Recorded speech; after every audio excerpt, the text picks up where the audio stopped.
with Isaac and Suk. It's going to work. It's passable, okay? This isn't terrible. The best in local, regional, and national sports. With no hidden agenda. Primetime with Isaac and Suk on 1080 The Fan. Hey, what it do? Ahoy! What's up? It's a good day. Yeah? Yeah. Why? I know why. We're a basketball school now. I mean, Yeah. I don't know what to say. Let's just get right into it. Juan Soto yesterday.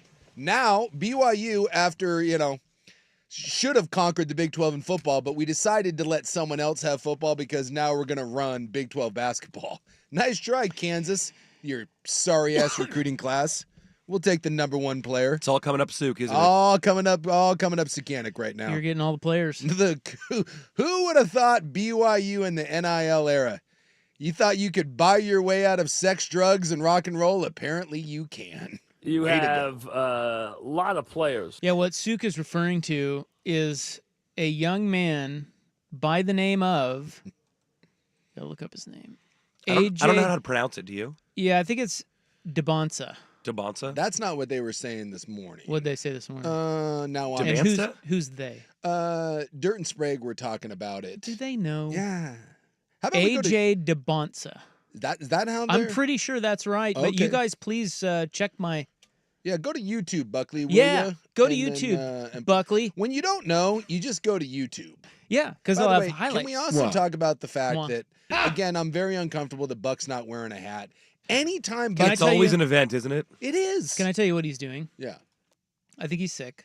Mm, And I think he's trying to hide that yeah. by having a good hair day. I am trying to do the will myself Yeah. out of the Yeah. sickness thing. I'm I like, you know love what? that. I'm just gonna be a man of increase over here Yes. and Yes. try to make it all happen today. Yes. Got a Yes. wild hair, felt dangerous, and no Yes. hat. Being you know? a man of increase. I love that. I think that's right. I used to do that. I don't always do that, but sometimes, like if I have things to do, Yeah. it does help to get yourself nice and dolled up. Yeah. Put on a sexy little turtleneck Mhm. and get out there and will it away. One of the first things they told all of us during the little lockdown and the pandemic, you remember that whole chestnut, that if we want to not feel as depressed or down about our situation, get out of bed, go through your morning routine, put on your clothes like you're going to work. Don't just sit around in your PJs all day. Yeah, there is something about that. Like if you get up, take a hot shower, kind of get moving a little bit, even if like go on a quick kind of 5-10 minute walk, get some blood pumping, and in Buck's case, take the hat off. It just throws me for a loop. Right. It's Anytime I not see normal, or Buckley not Sands' regular. hat, I'm like, what's it's like a different person. Well, in I there. told him he looked terrible, and I feel a little bad. And then Dusty said it looked like I was interviewing for another job today. I said, no, that's not the case. Well, and I wasn't referring to his hair. His hair looks great. yeah. He's just he's pasty sick. You can tell. yeah, it's He's not got great. little kids. Dude, that cat AIDS, man, it is kicking his ass. Yeah, it's hanging with me now a couple weeks. I'm confident that you're going to get by this thing. at And some Dusty, point. I think, has pink eye, although he didn't even notice it. I'm like, what's the matter with your Oh, left yeah, eye? He's like, got pink eye. he's like, what are you talking about? I said, did Dan Lanning fart on your face? Well, he's got duck pink eye. Now that he's on the sidelines, you got to get up in there. He's got to get close to people.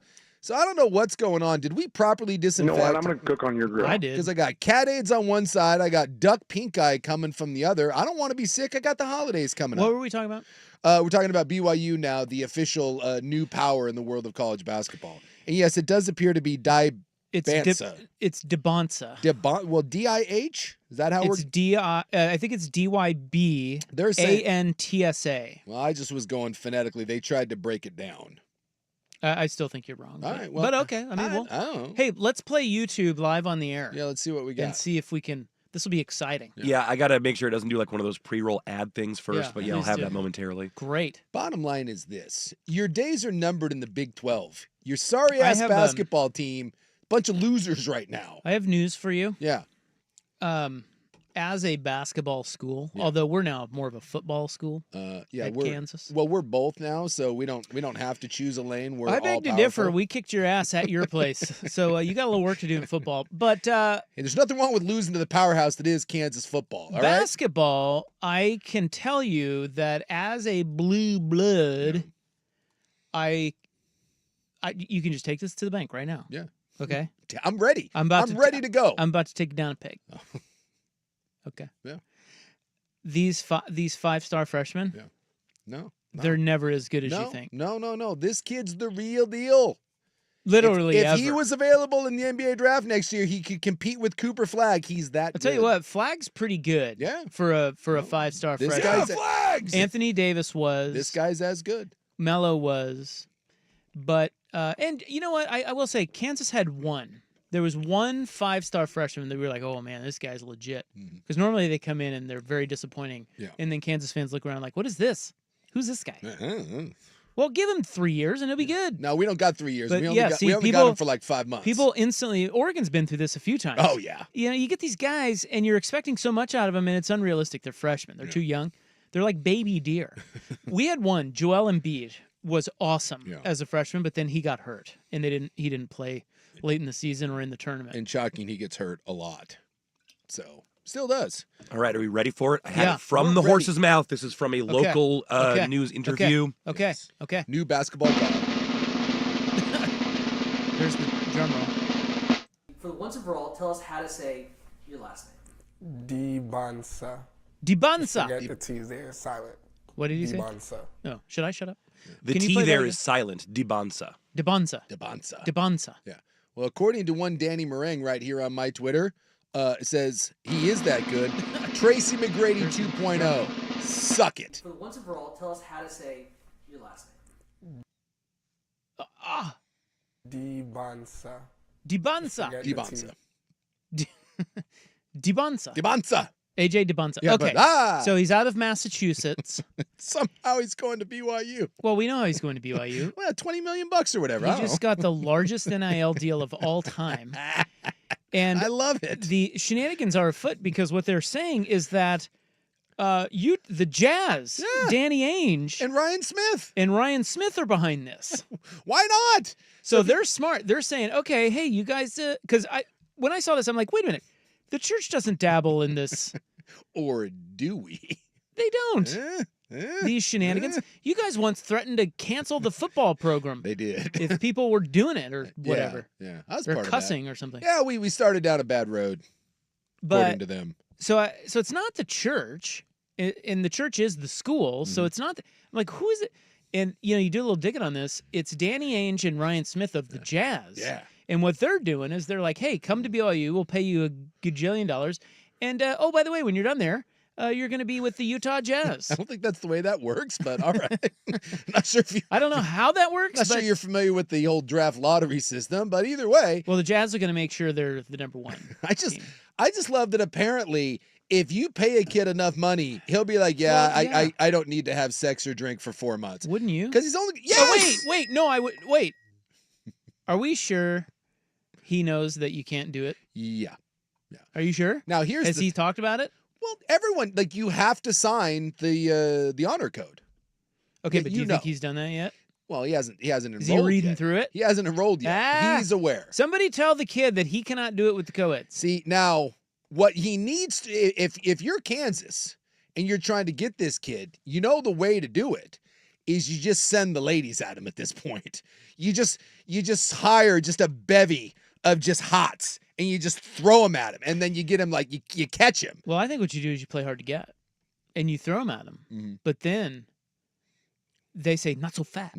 Nah. You want this? you gotta come here. You got to come to Lawrence, and we're going to be all over you." Trust me, at BYU we have plenty of people that will say no, you can't. And we may have plenty that say yes, you can. Either way, turns out you can just buy whatever you want now in the world of college basketball. And I, for one, Yep. am thrilled. It's a new era. Yes. And you're thrilled only because your team somehow is. Although this isn't. I was reading also today. This isn't the first big recruit that they've landed. There's 2 guys that they've already gotten. Yeah, but not like this. No, but they've gotten the 2 biggest recruits in school history Yeah. before this guy. Yeah.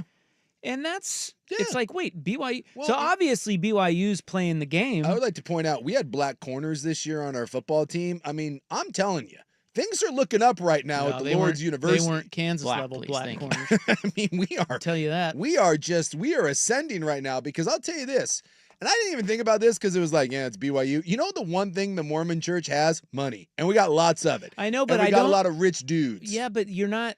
No.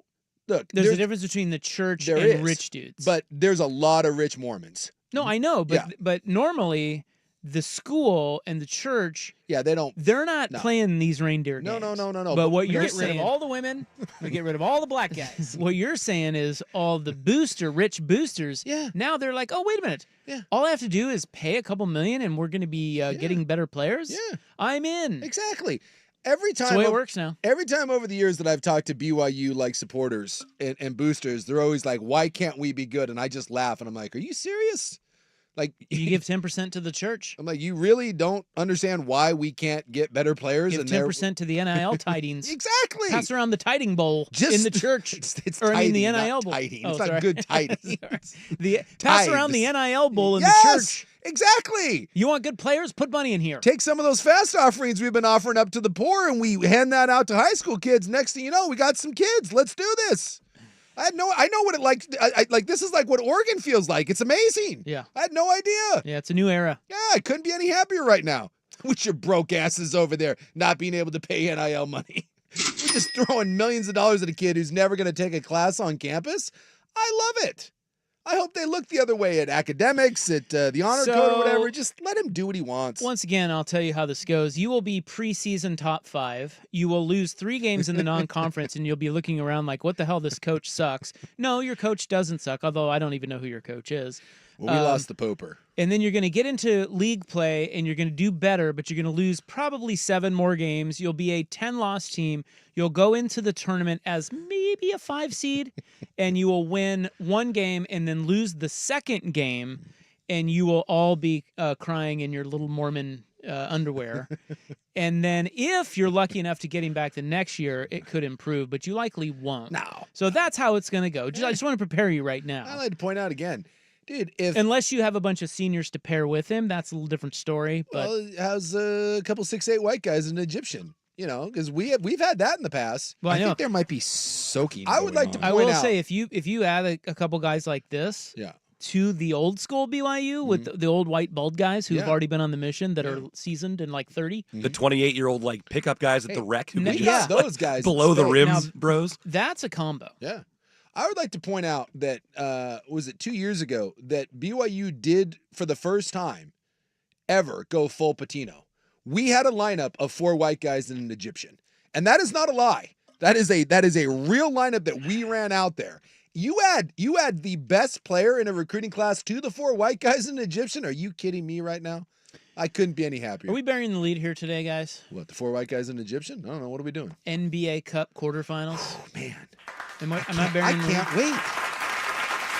Pre-game show. Quarters? Pre-game show is coming up next. Who do you like in that Magic Bucks tilt?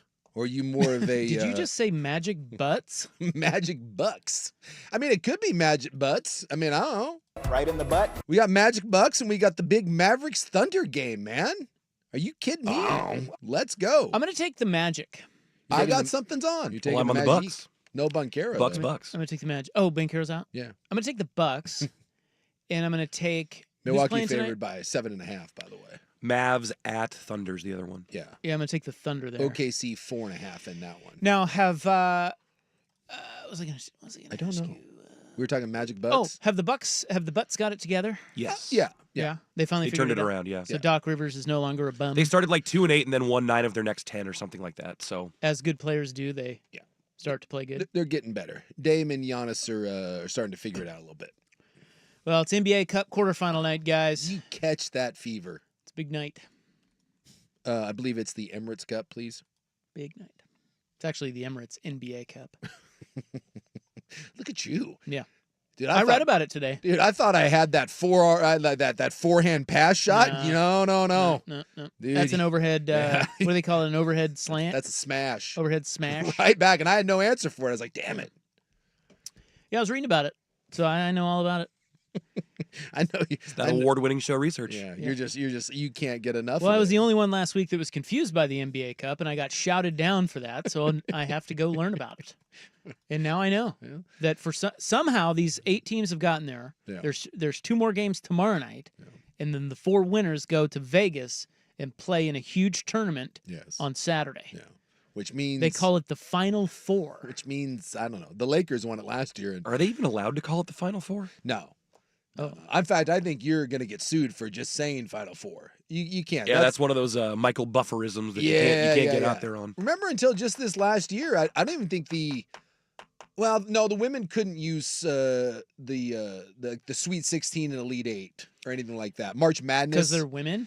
Yeah, the NCAA tournament. Yeah, the men could only have March Madness. The others just had to be the NCAA Women's Tournament. They couldn't call it March Madness. It was March craziness. I do love the pettiness that was going on there. But yeah, I think now everyone realized that that's kind of a jerk move. So I think it's now March Madness on both sides, and you're allowed to do those sorts of things. Well, we will have our Orlando-Milwaukee preview show coming up next, followed by our Oklahoma City-Dallas preview show. Well, I really enjoy the show. I would also like to do a segment today on the blocked punt. Yeah. Did you know, or were you confused by the block punt? I was not confused, but I want to talk about the block punt being a lost art. Okay. And as you know, I am a Hail Mary coach in my spare time. Yeah. One of the leading Hail Mary coaches in the United States. I'm going to go this summer and work diligently on being the blocked punt coach. Well, in the NFL for a while there this year, the blocked field goal was a big deal. Now we moved on to the punt. I do feel like the great Isaac Ropp with his Hail Mary defense deserves to be on the fringes of special teams play. I think that's right. I think differently about it. Yeah. Okay? We can't just not block a punt because we don't want to rough the kicker or the punter, you know. You got to get right after You got to get after it. Yeah. And I think there are ways to do that. And so we had a block punt last night, and it got me to thinking, like, come on. And then I looked up the stats on block punts, and it's like 1% of punts are blocked. Who would have thought, though, that's unacceptable to this coach. Who would have thought that Cincinnati getting the punt blocked would be the best thing that could happen to Cincinnati? It's classic Cowboys. Yes. The Cowboys make the play. So classic Cowboys that we've actually seen them do this exact thing before. That was on a field goal. Really? The Leon Lett? Oh, yeah, it was. Yeah, but either way, you try to recover a blocked kick. It's Leon So Lett. was that the Super Bowl where he drops it? No, that Thanksgiving. Was the that was the second Thanksgiving Leon. game. Thanksgiving is the Thanksgiving Dolphins. one was against the Dolphins where they in the block, snow. They block a field goal and it's laying on the ground, and Leon Lett, for whatever Everyone's reason, doing the getaway, and he slides right into it. So once you touch it, it's a live ball. Same thing with the punt block. Once you block a punt and it goes beyond the line of scrimmage, you can't touch it. That's a muff. Yeah, so it's just very cowboyish, cowboy-y. It really is. To make that play. Like, that is the game-winning play. It's a tie game. Be smoking something over there. Under 2 minutes left. It's like, you made the play. Only to not make the play. It's great. Yeah. Only to have it work against you. Welcome it's to Dallas Cowboys. Really good stuff. We'll start with our poll question pertaining to the college football playoff next on The Fan. Year one in the Big Ten.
All right, poll question time. It is available for you on X. That's social media. We're on social media. We're on all of it. I mean, all of it. Yeah. You can get us on TikTok, I think. Twitch, you name it. Are we on TikTok? I'm gonna say no, Okay, so but I'm not sure. Strike that. But We are on Twitch. Look, We're on lots of- Twitch. we're lots of places. YouTube right here. We're on You YouTube. can chat with me right now on YouTube. We're on X. We're on, so it's great. Wait, did you say Insta? Oh, Or Instagram. Instagram. Yeah, with all the hots. Sifting through all the hots will pop up. Mm-hmm. It's a good place to be, right? Yeah. I'm saying hello to the YouTube chatters right now. On X, we are at 1080 The Fan. That's where we are, at 1080 The Fan. Give us a follow, okay? Here is yesterday's poll question. It was, for Oregon, which of these college football playoff games would you most want to see? We had on there Lanning versus Dilly Dilly, Ohio State in L.A., Texas and Dallas, or Georgia and Atlanta. And the winner of this poll question, Jason, Yes. what'd you choose? You chose Georgia? Yeah, I want Georgia. No Lanning Bowl, and last time you saw Georgia, they just kicked the snot out of you. And The winner I think you can beat Georgia. of this poll question with 40% of the vote, Georgia and Atlanta. There you go. Remember, your game will be Ohio State or Tennessee in the Rose Bowl. That would be your first. Well, don't you think that Georgia wins because Carson Beck is hurt? Don't you think that's why people are picking that? Well, and it's in the title game, which means that if the game does happen, it means you've made it to the You championship. made it to the championship. I think the Lanning story will get nauseating, but I think it'll be cool. Chance to win a championship against the program that you came from. Program. I'm cooking on your grill. And I think beating a team like Georgia, I mean, look, you win a national title, it doesn't matter who you beat. But winning it in such definitive fashion against a team like Georgia would be different than I think winning it against an SMU if they were to find a way to get there, or Boise State, like a little engine that could.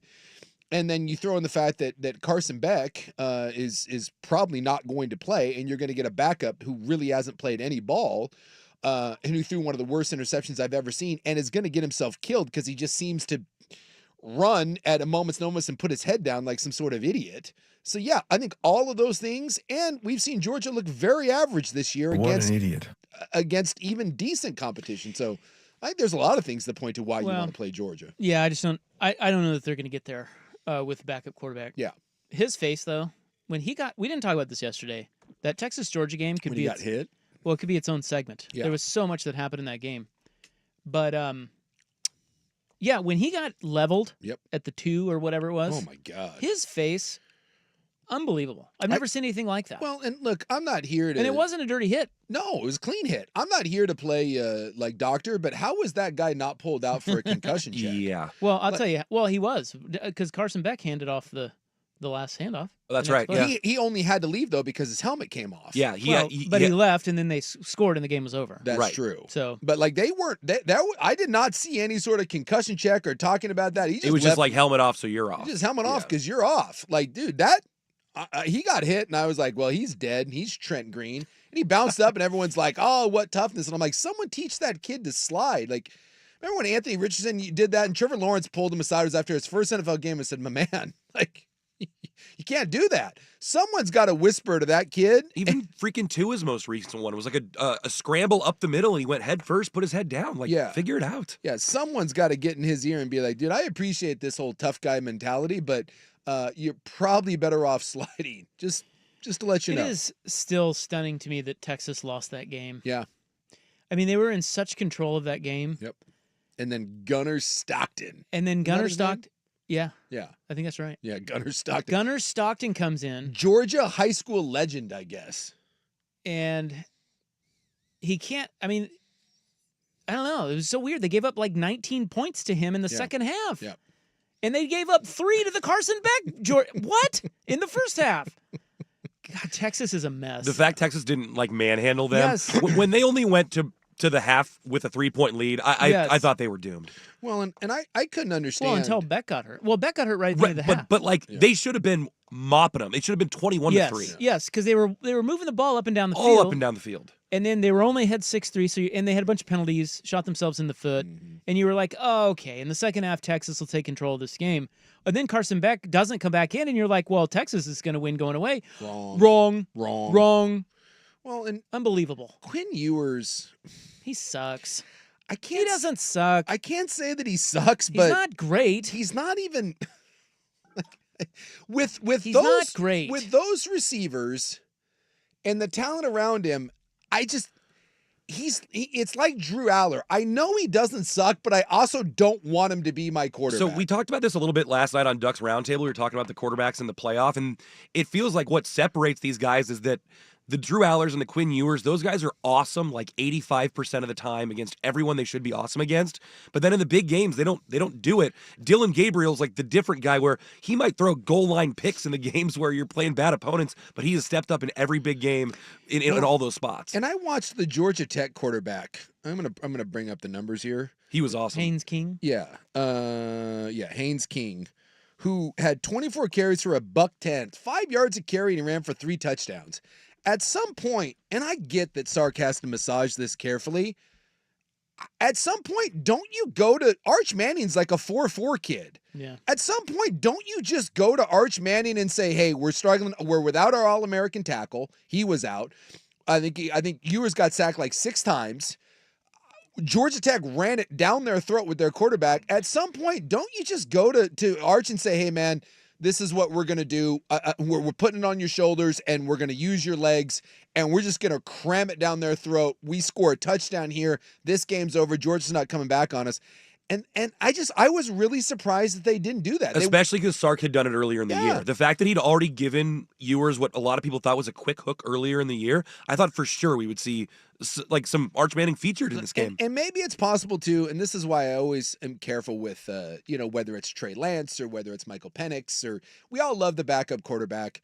I'm not in practice. No one is. And so maybe if he was that much better than Ewers, maybe Arch Manning in practice just kicks rocks. Maybe there's just nothing there, and that's why. But boy, when I'm watching Texas and I'm watching Quinn Ewers, it just feels like there is more meat left on that bone than just about any other offense in the country. And with a defense that's that good and the talent you have on offense, it feels like Texas is wasting an opportunity. And if you mentioned it, like with Dylan Gabriel, if we traded and we put Quinn Ewers on Oregon and Dylan Gabriel in Texas, does anyone not think that Texas wins this national championship going away? Definitely. But you don't. You got Quinn Ewers, and all of a sudden it just feels like I have no faith in Georgia, and I don't have any faith in Texas. They may be the 2 best teams, but they got 2 quarterbacks. Well, now you're down to the backup quarterback who couldn't even beat out the kid that wasn't very good. And so I don't know. Texas and Georgia just don't scare me right now because of their quarterback play. Where were we? What were we talking about? I think we were just talking about Texas. Well, we were talking about the poll. Yeah, the poll. But we didn't get And into who's the any other play? Georgia-Texas talk yesterday, and that hurts me. That game was bananas. It really was. Yeah. It was a good game. And, for all the talk of Georgia's so resilient and they're so tough, they are. But at the same time, remember, they fumbled twice. Yes. I think it was 13-13, and Georgia has their backup quarterback in there, and they're driving down to go up 16-13. On that drive, they ended up getting up by 3, 16-13. On that drive, they fumbled the ball twice. And it went right back to him. It went right back to him. Yeah.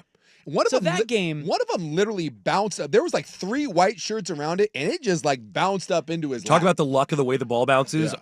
Oh my God. They should have lost. Yeah. They really should have. So all that to say, I don't think Georgia's going to be there in Atlanta. I just don't. Yeah. And then if you look at the bracket, and we have 2 weeks to talk about this, but if you look at the bracket, on that side of the bracket, you've got the other teams are Boise State, Notre Dame, Indiana, Penn State, and SMU. Is Notre Dame going to the final? Is Penn State going to the final? If you asked me right now, I think I would take Notre Dame. I think one of those 2 teams is going to the final. I think so too. Notre Dame gets they're a lot like Georgia and Texas in that it's not great quarterback play, but I think as this has gone on, Riley Leonard, they just rely on him to run, and I think he's not making big mistakes, and they run the ball and they play really good defense. I think Notre Dame's coming out of the bottom half of that bracket. Wow. And this is going to be a bold statement right here. Your boy Riley Leonard. Whoever comes out of Oregon's side, whether it's Ohio State, Texas, or Oregon, the winner of the national championship is coming from there. whether it's Ohio State, Oregon, or Texas, whoever gets through, I don't feel that way about Tennessee because their offense is dreadful. I don't feel that way about Arizona State. The talent level just isn't there. It's the same thing with like Boise State and SMU. Clemson, get out of here. So I'll say Texas, Ohio State, or Oregon. Whoever comes out on that side, I think they win the national championship. I would like for people to dismiss Clemson at their own peril. And I'm not saying they're going to I win. will. I'm not saying they're going to win the tournament, but they have a lot of really good players on defense. Yeah. They have a championship level coach, and their quarterback, if time is really good. Yeah. Well, I'm dismissing them. Okay. I'll take the 11 points. I think I might too. That's a lot. It's a lot of points. I mean, why is Texas favored by 11 over anyone? That's what I'm saying. Yeah. At any rate, Riley Leonard, he's kind of a dual threat guy, right? He can run, and that's the type of quarterback that hurts Georgia. Yeah. So maybe it is Notre Dame. I don't know. Anyway, for Oregon. And I would tell you what, if Notre Dame found a way to do it, I don't know. Like I like Marcus Freeman. I like Marcus Freeman. And, Notre Dame's been. You've been crapping on him for years. I've been crapping on him for years, and for that fan base that is desperately like trying to be relevant, they're like Nebraska. It wouldn't be the worst thing in the world if Notre Dame ended up winning one. I'd tip of the cap and be like, "Good for you." Notre Well, we Dame. can't have Penn State. Well, I can't have Penn State. But they're. Although, I don't want Lou to win one because I hate listening to him. And is he still with us? You know who else would have one? Rudy. Oh my your boy. All right, well, see now you're. So Rudy or Penn State? Now we're kind of peeing in your Who Cheerios. do you want to be a champ? It was all coming up Souk until now. Man, I hate to do it. Well, but that's why we all root for SMU. I think I'd have to root for Notre Dame, and I can't root for Penn State. Well, we'll get Rudy on Can I call him a fraud to his face? to preview the. Because I would. Well, I don't think he'd be in here, but No. Well, you I'd can call him over call the him phone. a fraud over the phone. Ask him about his embezzlement. So and for his Oregon, lies. which of these college football playoff games would you most want to see? This is yesterday's poll question. Georgia and Atlanta, 40%. Lanning versus Dilly, 32%. Ohio State at the Rose Bowl, 17%. Texas in Dallas, 11%. If you had to play the fun game of who would be the most insufferable team and player to win this tournament right here, it's an upset. But It's Dillingham. It's Dillingham.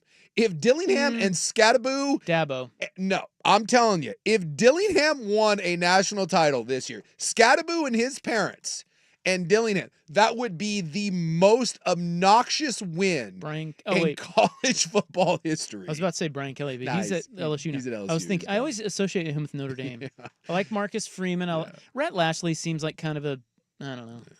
I like what Arizona State's doing, and it's fun to Franklin. kind of upset the Oh, carpet. Signetti. I'm going to root for Indiana. That'd be fun. I mean, they're not going to win it. They're not going to win it. Again, talent will, And you know who else I talent will kinda- eventually win Can it. I tell you who else I kind of like? Yeah. I think he's a really good coach, Josh Heupel. Nobody talks about Josh Heupel. No. Josh Heupel's a good coach. Yeah. Again, probably not going to win it, but I could see him out coaching Ryan Day and them playing Oregon instead of Ohio State. Oh, we need a break. We need a break. Okay. Today's poll question next. Here's Buck. Now, from the Fan Sports Desk, a Sports Center update on 1080 The Fan.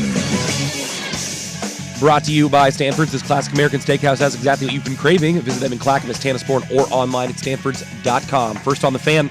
On the hardwood, the Blazers have cleared rookie big man Donovan Clingan to return to full basketball activities. The 7th overall pick missed the last 2 weeks with a grade 2 MCL sprain. The NBA Cup quarterfinals begin tonight with the Bucks hosting the Magic. The early game tips off at 4 o'clock on TNT. Milwaukee a 7-point home favorite. No Paolo Banchero for Orlando. Then at 6:30, also on TNT, the Mavericks visit the Thunder. Oklahoma City a 4.5-point favorite in that one. On the gridiron, Ducks head coach Dan Lanning has been named one of 9 finalists for the Eddie Robinson Coach of the Year award. Linebacker Bryce Betchers won the Burlsworth Trophy, awarded to the best senior in the nation who started their career as a walk-on. Ducks quarterback Dylan Gabriel has accepted an invite to the Senior Bowl, joining 4 or 5 other teammates. And Gabriel was also named a Heisman finalist on Monday afternoon. In baseball, the Yankees will reportedly sign left-handed starter Max Fried to an 8-year, $218 million deal. And down at the winter meetings, reports indicate the Cardinals' third baseman Nolan Arenado is reportedly willing to move positions to first base in order to facilitate a trade out of St. Louis. More sports scores and stories in 30 minutes. I'm Ryan Buckley at the 1080 The Fan Sports Desk. Listen live or on demand on the Odyssey app, the Fan's desktop player, or tell your smart speaker to play 1080 The Fan. The inside story on the Blazers, Ducks, and Beavers. Danny and Dusty. Weekdays noon to 3 on the Odyssey app and 1080 The Fan. Hey, it's your window daddy for Window Nation. You know, you don't just need new windows for your home. You need Window Nation windows, because if you don't have Window Nation windows, a lot of your money is literally going out the window. Your old, inefficient windows, they're costing you hundreds of dollars a year in energy bills. And Window Nation windows, it's all they do. They have some of the best insulated windows that you can buy. More of the heat you're paying for stays inside your home. And right now, what a deal they have going on through the end of the year. It's their end of year sale where they're giving you 50% off all window styles. No interest for 72 months. That is 6 years. You won't have to pay a dime of interest. And they're going to give you an additional 10% off just because. So 60% off any window style and 6 years of no interest. You cannot afford not to buy new windows. 2 ways to get a free, no obligation quote from them. You can call them at 866-90-NATION. That's 866-90-NATION. Or go to windownation.com. All of their windows come with a lifetime warranty, and they can install your new windows in a day or less. You won't be sorry. Now is the time to get new windows from Window Nation. 866-90-NATION or windownation.com. And please tell them you heard it from your window daddy. Welcome to TGL, presented by SoFi. Golf's newest league, live on ESPN and ESPN Plus. It's 2 hours of hammer dropping, overtime forcing, playoffs on the line golf. Tiger, Rory, and more of the best from the PGA Tour split into 6 teams. Learn more at TGLGolf.com and tune into the inaugural season beginning January 7th. Keep up, it's golf. Thanks to Total Wine, you saved more on all the gifts for the ones you adore. Wine, spirits, beers, all nestled on shelves. Find what you love and love what you find. Only at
Question. So let's do it. Let's do it.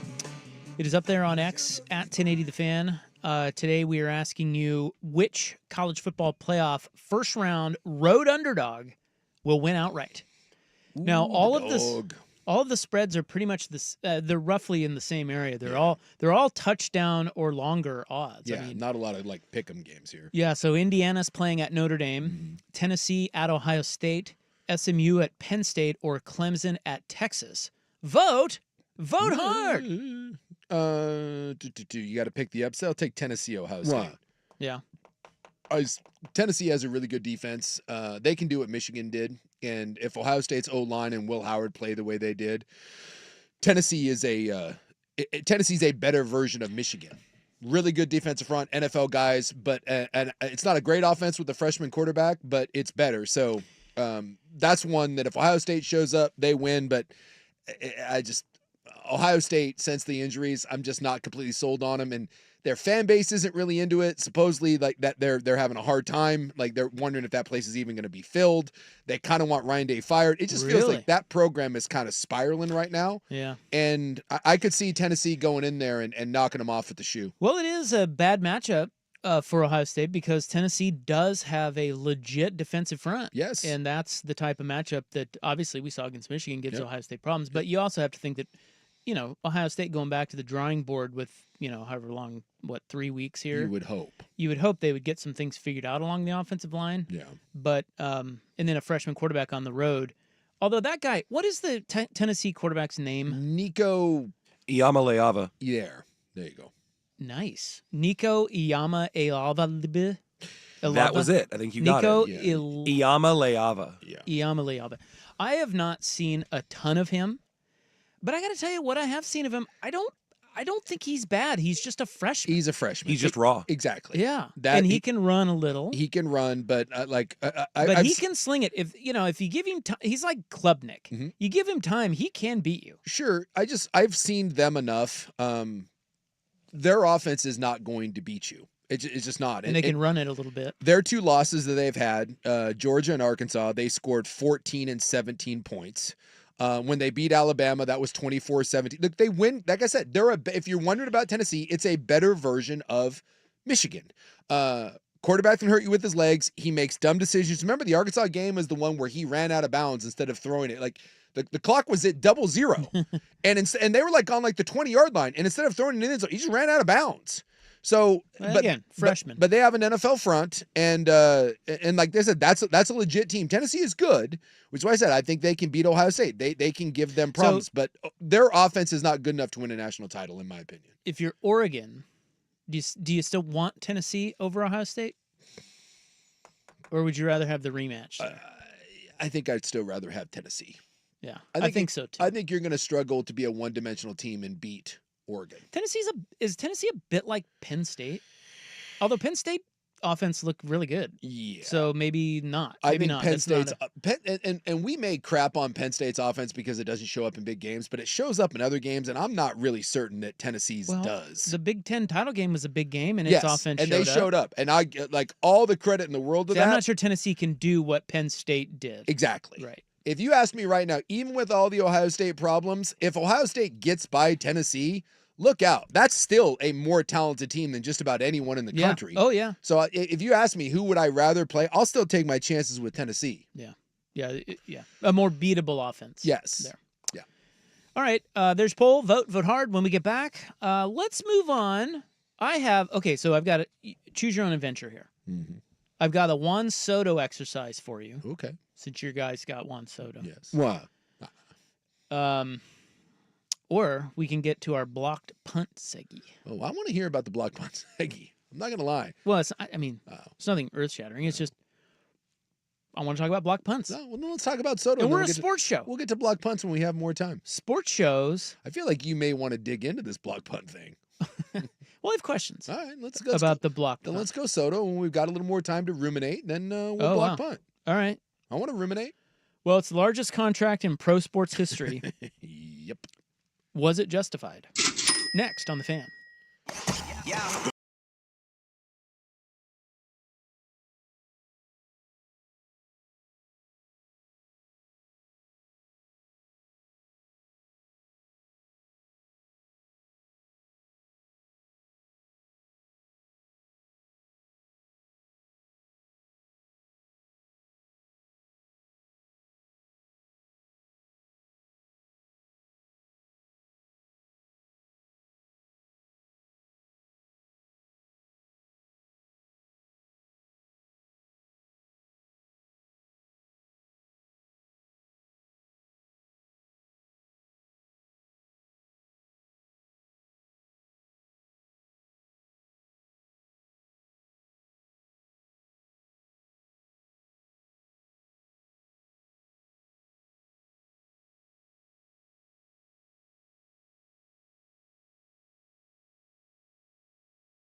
All right, well, it's the largest contract in the history of professional sports.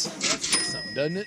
It sure does. I would have thought. Although like, that seems to be a new record like every 6 know. months. Well, I would have thought that maybe one of those soccer bros had it, but they obviously wouldn't have signed for 15 years. I know it's not the most for 1 year because Ronaldo was getting like, I don't know, it was like 100 and something million a year to play over in Saudi Arabia, but obviously it wasn't for 7 years at $700 million. What'd they pay Messi to come to Miami?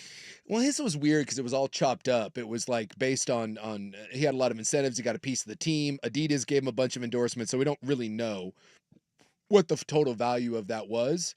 We've never seen this. Even Otani's is worth more per year, but Otani's isn't. I mean, Otani's was for 10 years. This is for 15. So you can say it's the largest ever, but it's not the largest per year. Far from it. 15 years, $765 million, $51 million per for Juan Soto to the New York Mets. For reference, I'm reading that Messi was a 2.5-year deal worth $150 million. Yeah. Oh my God. Yeah. And then again, we also don't know. And that's without all the sponsor stuff the and stuff on top. endorsements and things that are guaranteed. 150. Yeah. Wait, what did you say? 150 million for 2.5 years. I think he came over mid-season. And then all the other stuff that he gets on top of him. It's one of the richest. That will go down as one of the most lucrative small stretches in sports history. Well, I have 3 players here. You may expect that one of them is Juan Soto. Yeah. Maybe not. I don't know. And I have 3 contracts here. Okay. And I want you to match them. All right. So we have player A. His career batting average is .272. He is a 3-time All-Star. He is a Gold Glover, and he has 275 home runs in 12 years. Okay, so he's done. He's older. Oh, so he's still in the game. He's done? Okay. Well, no, all 3 of these are players. Still going. Okay. Yeah, but this guy's older. So that's not Juan Soto. No. A little bit of a hint. Yes. Player B, he has a career batting average of .285. He is a 4-time All-Star. He is not a Gold Glover, and he has 201 home runs in 7 years. Okay. Okay, you following the stats here? I'm following the stats. Player C, career batting average .288, 4-time All-Star, not a Gold Glover. He has played 6 years and has 160 home runs, so very similar to player B. Mm-hmm. The 3 contracts we have here are 4 years, $65 million, 1 year, $28 million, 15 years, $765 million. Do you see my point? I do see your point. Good grief. So who's who? Do you know who these comps are? Now, it's not his number 1 comp. Yeah. I will tell you who Juan Soto's number 1 comp is that's currently in the game in a minute, and he has also been paid, and you can compare those contracts as well. But I did this little exercise to let you know that there are other players that put up the numbers that Juan Soto does that make a fraction of what he's going to make. His year where he hit 40, 42, 43 with New York last year, it was his best year. Yeah. I mean, hands down. Well, no, the COVID year, he hit like 350. He had 1 year, and it was a shortened year. Oh. But he was unbelievable that season. But he has never really settled into that type of offensive output. Well, I know the last year with the Padres and then that year with New York were big years for him. Yeah, this last year he made a lot of money. He made a lot of money being in with the Yankees and doing what he did. So one of those obviously is Soto. I'm guessing Soto is which guy? That'll be like B. Yeah. Soto hits like 290, 288. The guy that was 288. Okay, so that was player C. Okay. Player B was Juan Soto. Career batting average .285, 4-time All-Star. He is not a Gold Glover, and he's hit 201 home runs in 7 years. That's Soto. Yes. He has a deal for 15 years, $765 million. Yeah. Player C, career batting average .288, 4-time All-Star, not a Gold Glover, 160 home runs, but only in 6 years. So if he hits 40 next year, he's right. That is exactly the profile of Juan Soto. I'm trying to think of who else who's a young guy. He's 25. 25. Soto, by the way, is 26. Well, and some people, you know what I mean? Yes. Yeah, he's not 26. There's a lot of people, because if you look at his contract, like you can view it as they gave him $200 million, a 4-year, $200 million contract to a 36-year-old Juan Soto. And that may be giving it to a 38-year-old Juan Soto. A lot of people think he's not 26. I'm trying to think of who else would be in that. Well, don't forget about player A. He is career batting average 272. But you say he's a little bit older. He's Gold Glover, 3-time All-Star, 275 home runs in 12 years. Yes, he is 34 years old. He's 34. And he has a deal for 4 years, $65 million. Is that like are we going like a Bellinger kind of maybe? I thought about putting Cody Bellinger in here, but I didn't. Player A is Marcelo Zuna of the Braves. Really? Yes. That's right. Really? That's the kind of output you're getting from Soto. Huh. And Ozuna is good. Yeah. Ozuna is his name. He's not. He's not. He's not. 765 million good. He's not that. And who do you think player C is? Remember, he's the younger one. He's more of a star than Ozuna. Are we going like with are we going like Vlad maybe? Yes, Vlad Jr. Okay. And he's about to get paid. Yes. So he's only on a 1-year deal. We'll see what he gets paid, but it ain't going to be $765 million. I don't think so, but like I was reading an article, that's why I thought of Vlad. I was reading an article today, in fact, where it was talking about is this a starting point for Vlad? Now, not necessarily going to get there, but no chance. Is this one where his agent is going to go out and put up the number and say, hey, well, may not 765, but we're not taking 5. Yeah, but the only reason, so a lot of people are wondering how on earth anyone justifies this number for Juan Soto, and it's a fair question. The answer is very simple. It's that the Mets wanted him. Yeah. That's it. That's it. Because Shohei Ohtani didn't want to go to New York. And because he didn't want to go to New York, he does not make the money that Juan Soto makes. If he did want to go to New York and was willing to play in New York, he would be getting this too. So it's really just that. It's just that the Mets wanted him, period. And they had to outbid the Yankees to do it. Yeah. And you got to make sure you're doing that. And so that's what Cohen did. And it said, well, that and Cohen's got $25 billion, so money to him is whatever. So anybody that wants to get, so if Vlad wants to get paid, go to New York. He should put the Mets on his list. Sure. Well, and like the Yankees bid 760. Did you see that the suite had something to do with this? The suite. Yeah. So I guess the money was basically equal. 10 years, 15 years, 765 from the Mets and 760 from the Yankees. So it's $5 million. Like that's, if you wanted to be with the Yankees, what's $5 million over 15 years? Whatever, right? My guess is you could have gone to the Yankees and was like, dude, 765 over here, give me $5 extra million and I'll go. So they're saying there was a couple things that have come out. I guess there was a security guard, and I read this today from one of the Mets reporter guys that I follow. He said that when the Mets had their meeting with Soto, they brought in their traveling secretary to assure Juan Soto that the problems he had in New York would not be there. I guess Soto had an issue with family and like his personal staff and trainer who were constantly told by security guards that they weren't allowed in certain places around the stadium. And it really bothered Juan Soto. Like when they traveled and around the clubhouse, that he said it was like this ongoing thing where he was constantly having to be like, dude, this is my guy, let him in. And he said there was some security staff at the Yankees that were never comfortable with it. And so the Mets at their presentation brought in the traveling secretary and assured him that whatever he wants. And remember, this happened to LeBron in Miami. One of the reasons LeBron didn't want to be in Miami is Pat Riley did not allow LeBron's staff to have free reign. And LeBron was pissed off by it. And Pat Riley was like, I don't care. Well, this is how we do it. And then the other one was Juan Soto wanted a free suite at Yankee Stadium. And they said this was an absolute sticking point because Aaron Judge asked for a free suite and the Yankees said no.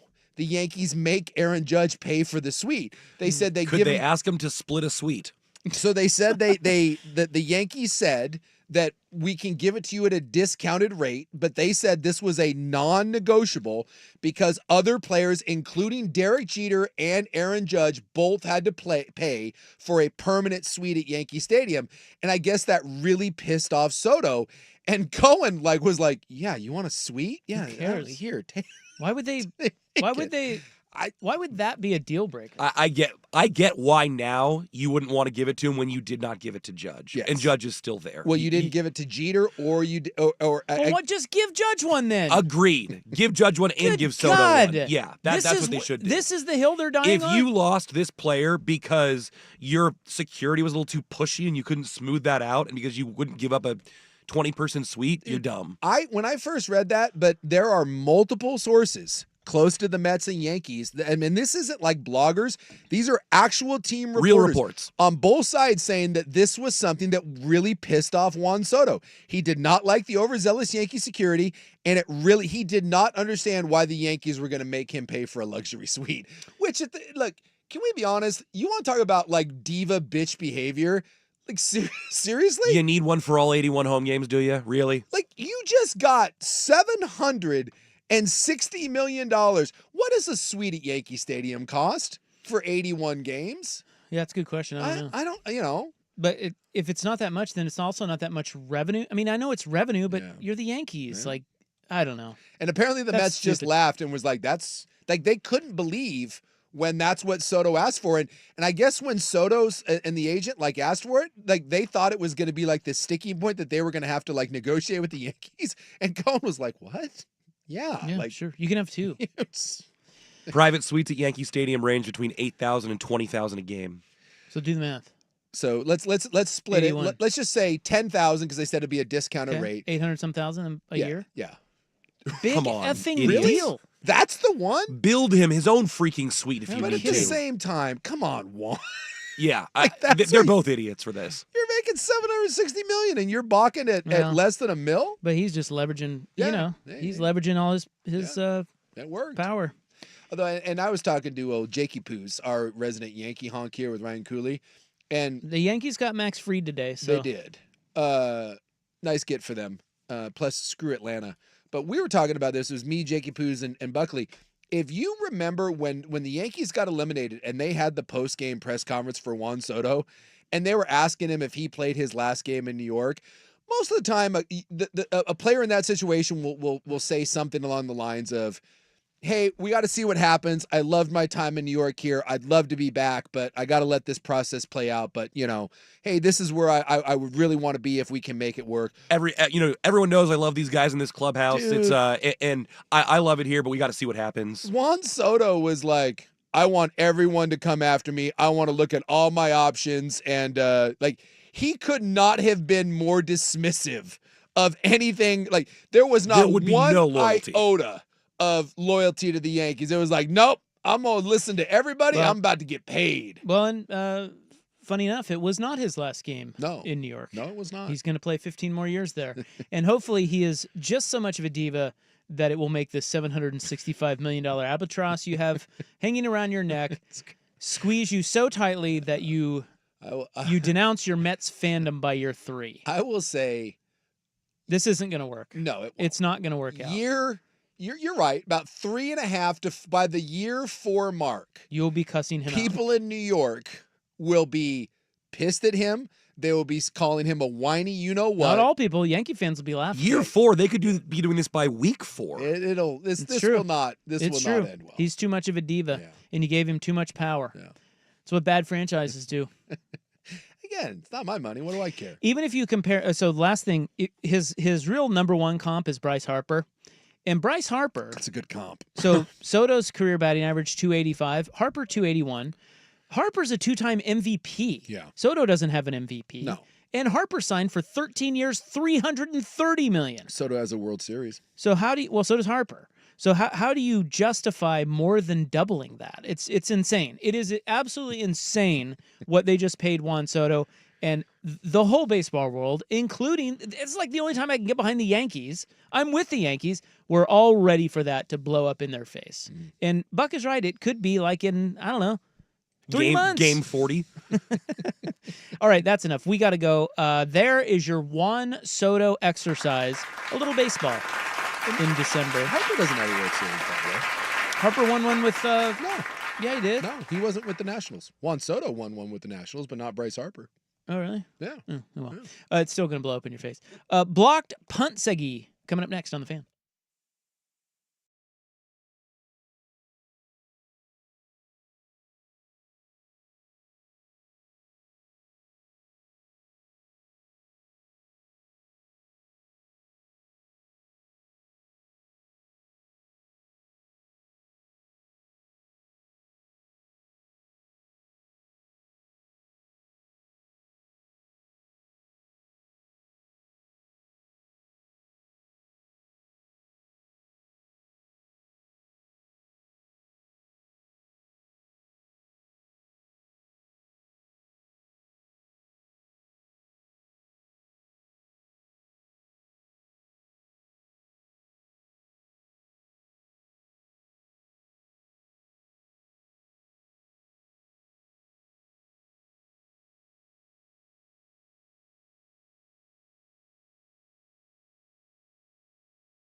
Now, from the Fan Sports Desk, a Sports Center update on 1080 The Fan.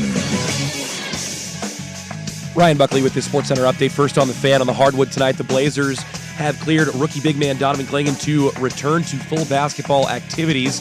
The Blazers say that the 7th overall pick, who's missed the last 2 weeks with a grade 2 MCL sprain, has been given clearance to resume playing. The NBA Cup quarterfinals begin tonight with the Bucks hosting the Magic in the early game. That one just tipped off over on TNT. Orlando has an early lead 2 minutes in. Then at 6:30, also on TNT, the Mavericks visit the Thunder. Oklahoma City is a 4.5-point favorite. On the gridiron, Ducks head coach Dan Lanning has been named one of 9 finalists for the Eddie Robinson Head Coach of the Year award. Linebacker Bryce Betchers won the Burlsworth Trophy, awarded to the best senior in the nation who started their career as a walk-on. And quarterback Dylan Gabriel, on the heels of being named a Heisman finalist, has also accepted an invite to the Senior Bowl. More sports scores and stories in 30 minutes. I'm Ryan Buckley, the 1080 The Fan Sports Desk. Listen live or on demand on the Odyssey app, the Fan's desktop player, or tell your smart speaker to play 1080 The Fan. Live, local, and free. No subscription required. Portland's sports leader is 1080 The Fan. Hear this, right now. Welcome. Primetime with Isaac and Suk. What is going on up here? I never know, man. Unbiased. Shut your mouth. Uncompromised sports talk without the sugarcoating. I hope you're happy. You wasted everyone's life for 30 seconds. Isaac Rupp and Jason Sukanik. Now shut up and let me do my job. The best in sports coverage. This is gonna be great. This is Primetime with Isaac and Suk on 1080 The Fan. All right, nice to have you along. We're a little behind, but that's because we're fired up. We love sports here. We talk sports a lot, and we just get so excited. Got a little baseball in, which is nice. By the way, one other baseball note.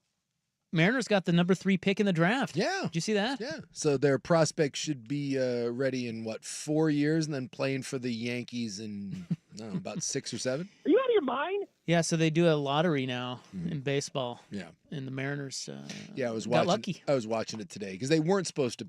No. From a Percentages. percentages. They were not supposed to have a Well, top. no, they're a good team. Yeah. Well, I mean, they make the playoffs, but Yeah, I think it was like someone was like, "Oh my God, we're at 7 and then they haven't picked," and then they ended up at 3rd. I don't know who the, I don't follow that close enough to know who's the can't miss guy at number Paul 3. Skeens. Oh, wait. Adley Rutschman, They're not there at 3. Bobby Witt. Bobby! Was he a number 1 overall pick? He was number 2, I think. I think it might have been Rutschman Witt. Was that 1 too? No. Like, I don't know. I think Witt was number 1. Can you look that up? Yeah, Now I'm curious. Yeah, I can look it up. Yeah. Anyway, coming up, we will check in on the transfer portal. Here we will talk about blocking punts, but we will do that next because we can't because we're so far behind. So far. Yeah, we can't start. And I'll get you the Rutschman thing. Please do. I'll just wait. Oh, you want it now? I do. Okay. I got it pulled up right here. It was the 2019 Major League Baseball draft. And that indeed, you are correct, Was sir. that right? Witt's number 2? Adley Rutschman and Bobby! Yeah! Now, listen, I don't want to... I love Adley Rutschman. Mm-hmm. But... If you're going to redraft? If you're Baltimore, do you... Boy, that's tough. Well, you think of the alternatives, because they have a shortstop, right, that they like, Baltimore. So Well, they got that Holiday kid that They in, love in a later Rutschman. draft. Bobby Witt's really good. Corbin Carroll went... he went 16th in that draft. Yeah, he's awesome. Yeah. George Kirby, 20th to your Seattle Mariners. Well, anyway. There's more hot baseball talk. There you go. About that. What? Why is that bad? She's a Mets fan. Yeah. No, she's not. Yeah. Threw out the first pitch at Citi Field. No, we're not. You can have her. We're not. You credit Grimace with their season That's right. turnaround. Hey, you Hawk gotta Tua take- Haley had an even better record. You signed Juan Soto. You got to take Juan Soto. Hawk Tua girl is a Mets fan. You got to take Hawk Tua girl. We're not taking Concrete jungle, wet dream tomato. She's so dumb. All right, let's get to blocking punts. Why are more punts not blocked? Next on The Fan. The definitive podcast for Oregon Ducks football.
I was flipping back and forth between the regular broadcast and the Simpsons cast. Dude, that thing was terrible. Did you think that was good? No. You were watching that? Yeah, I flipped back and forth. I a wanted to couple see what it times. was about. I can't believe that they put so many resources towards it. It was I unwatchable. like that Mia Kynes called it the armpit of the butt crack of America. Yeah. And then Jason Kelsey referred to it as the butthole of America. Uh-huh. Well, that doesn't seem nice. Well, she was talking about where Springfield was, and they make fun of Springfield on the show a lot. So Springfield, Missouri or Illinois? well, it's Oregon actually. Oh, is it? Yeah. Well, he's from the creator's from Oregon, and so Matt Groening said the creator said it's Yes. based on Springfield, Oregon. Yeah, because they pick Springfield because it's the most common name in the United States for any city, but a lot of the stuff is there's a bunch of nods to the Pacific Northwest, but that's the running gag on the show is after all these years they've never said where it's at. Well, so why are these people making fun of? I mean, like Because the cares? game was not in Dallas, the game was in Springfield, so they were talking about where the game was, and she referred to Springfield as the armpit of the butt crack of America. Okay, because she was on the call. She was on the Simpsons call. Yeah, Yeah, the Simpsons call. I got it. there Because you I don't think a lot of our listeners saw that. Okay, so they played it on what? What was it on? It was on Disney Plus and ESPN Plus. So Mina Kimes and Jason Kelsey were the broadcasters, right? And I think Orlovsky was on there, and what it was like a cartoon version of the game. Yes. It was the actual game, but with Simpsons characters. So yeah, they basically had like assigned, little like AI markers to where all the players are on the field. Yep.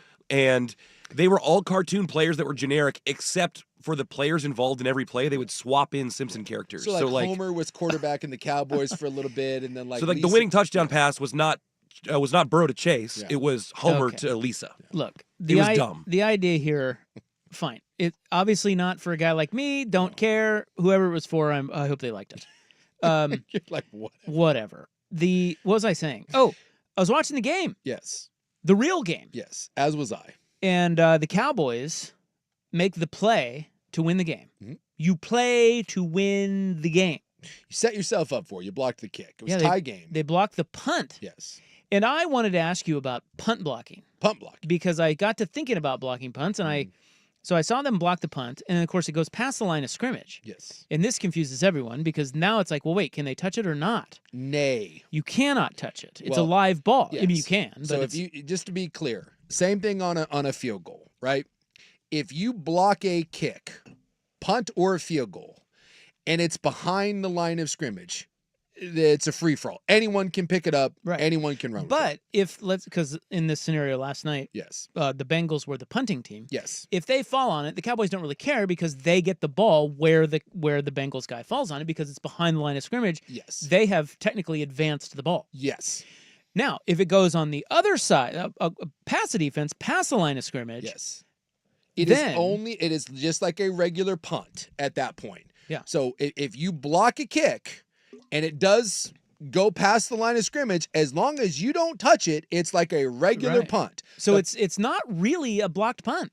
no, If it is not. if it goes past It's just the a line punt. of scrimmage, it's just a punt. Yes, Just a you punt. got a hand on it, but it doesn't matter. That doesn't go Yes. down as a blocked punt. No, it does not. So it's past the line of scrimmage. The problem is the Dallas guy runs up to it and he touches the ball. And the moment you touch it, that's like any other punt. If it hits you, it's a live ball at that point and you have to recover it. And Cincinnati jumped on the ball, even though they got the kick blocked. Cincinnati 1st and 10. And then, of course, Jamar Chase and Joe Burrow then just did Jamar Chase and Joe Burrow things. It's crazy, but that got me thinking, God, I'm like, yes, a block punt. I love a good blocked punt. Yes. And One of the most exciting plays in football. It is, and it's like, it's much like the onside kick where it just never really happens. Yeah. And, I mean, gets converted, like No. teams don't execute it. No. But it is often in some of it's college, some of it's pro. But as I watch football, it's amazing how many times you're just watching and you're watching a punt, whether it be college or pro, mostly in college, Yeah. and you go, oh my God, they're going to block this. Yeah. And then the guys pull up because they're told they either have a return on or they're told we cannot go after that ball because you don't want to get a roughing the kicker penalty. It is problematic in that really the only way to block a kick is to go balls out. And if you go balls out and you don't get the ball, you're going to hit the kicker. You're almost guaranteed you're going to hit the kicker. Yeah. Well, like that. But see, this is where I'm getting passionate, a la my Hail Mary. Please. Do you think that there's a literal and figurative angle? I do think that special teams are kind of neutered, right? I mean, special teams coaches are important, but at the same time, a lot of what they are coaching, like you're coaching an onside kick. What are the odds of you getting an onside kick? It's less than 10%. You know what the odds of blocking a punt are in the NFL? I'm guessing even less than it's that. 1%. Yeah. If you go through the stats, they're like most of the teams in the league never have a punt block. There are a few that do. Like the Niners have had a terrible special teams this year. Yeah. So special teams matter, but I sort of feel like. Can I let you in on a little secret? You know, they always say that it's a third of the game, right? It's not even remotely a third of the game. It's not a third of the game. It's not at all. And I don't mean to take any shots at special teams coaches, but if you go to college and you go to the NFL, some of the special teams coaches, like I think the guy in is either the Baltimore or the guy in Pittsburgh. Dude, he's been there through Pittsburgh. He's been there for like 40 years. Yeah. He's amazing. And he's just. But they love him, and that's his specialty. A lot of times, the special teams coach is a glorified cheerleader. Yeah, well, the guy for the Cowboys gets a lot of love. That's Fossil. Yeah, But my point is, I feel like we neuter special teams, and I get why special teams are not a huge sort of like we can't. Yeah, it's not 3 phases, right? It's not. like, but I think it should be. Because special teams plays are exciting or can be exciting. Yes. It's just that the rules and the way the game's laid out, nothing ever good happened. Like when the Chiefs blocked that kick, who's that almost beat him? It was the Denver Broncos. It was the Broncos. When the Chiefs blocked the kick, how often did kicks get blocked? Now that seems to be more on the kicker. If he kicks a low trajectory, because guys do get their hands up. They do get their hands up, and it felt like on that one they were saying that the Chiefs saw something, and I hate to say it, but it was foresight. They saw Alex Forsythe, the former Duck and friend of the program, but they said on film they thought there was a weakness there. It was something like he got knocked to the ground 6 times in 4 weeks or something. And so they looked coverage. at it, and what they didn't do is they weren't going to do that on a regular kick. They had that in their hip pocket and said, hey, when it comes to a big moment, we think we can get this. And that's where special teams comes into play. It's like the Dan Lanning thing with the fake field goal. A lot of special teams is just saying, hey, we think we saw something on film, and we're going to hold this until we need it. And if we get the look we want, because I think what happens a lot of times on special teams is it becomes so commonplace and just like kind of run of the mill. Routine. Teams will sleep on something. Correct. And then if, the other team, if they find something, can end up exploiting it. Yeah, I get that. I want more of that. Yeah. Right? I want that to matter more. I want it to be less routine. Yeah. Because I do feel like, going back to punts, I do feel like there are angles that you can take where you can really go after the ball. You can. And not hit the punter. See, that's where it's almost impossible. So, like, he did it last night. Yeah, it does happen. But, like, I'm saying it happens less than 1% of the time, because most of the time, if you're going to block a kick, you need to load up at the line of scrimmage. Yeah. And one, that leaves you vulnerable if someone wants to run a fake. 2, you can close in ranks. And in order to block a punt, you almost have to have it be a free runner. There's all that stuff from distance and the way punters can get rid of the ball. They're so good and that thing is so timed out. It's just really hard, which is why I said, in order to block one, for the most part, you have to be untouched, Steve Gleason, that son of a bitch, and go Superman style. And if you miss, it's 15 yards the other way. Guys oftentimes are untouched. Yeah. And they're left unblocked. And they still don't get it. They don't, but I think that they teach them to kind of... seriously, I feel like oftentimes you see a free rusher going after a punt and he pulls up because that's what he's taught to do. Well, because if you say, hey, dude, especially at that angle, if you come across him and not at him, you can block that thing, but they tell him, we don't want you to do that because you're going to hit the punter and get a penalty. To your point, Isaac, I think that these coaches are so focused on not doing something that hurts their team rather than something that could absolutely boost But their here's team. the other one. You're talking about the angle. In order to have that angle, you have to be so wide, which again makes it really Hard to get there in difficult time. because it happens so fast. No, I know, but you see guys that are capable of doing it. Yeah, it's just it's one of those things that the risk reward is for most teams is not worth it. Like for instance, like with Cincinnati, they went after it and they ended up getting that kick blocked. But if you're Dallas and you just if you're Dallas and you just don't block the kick, you're like, hey man, we're just leaving this thing alone. They punt it to you and you've got the ball to try to go down.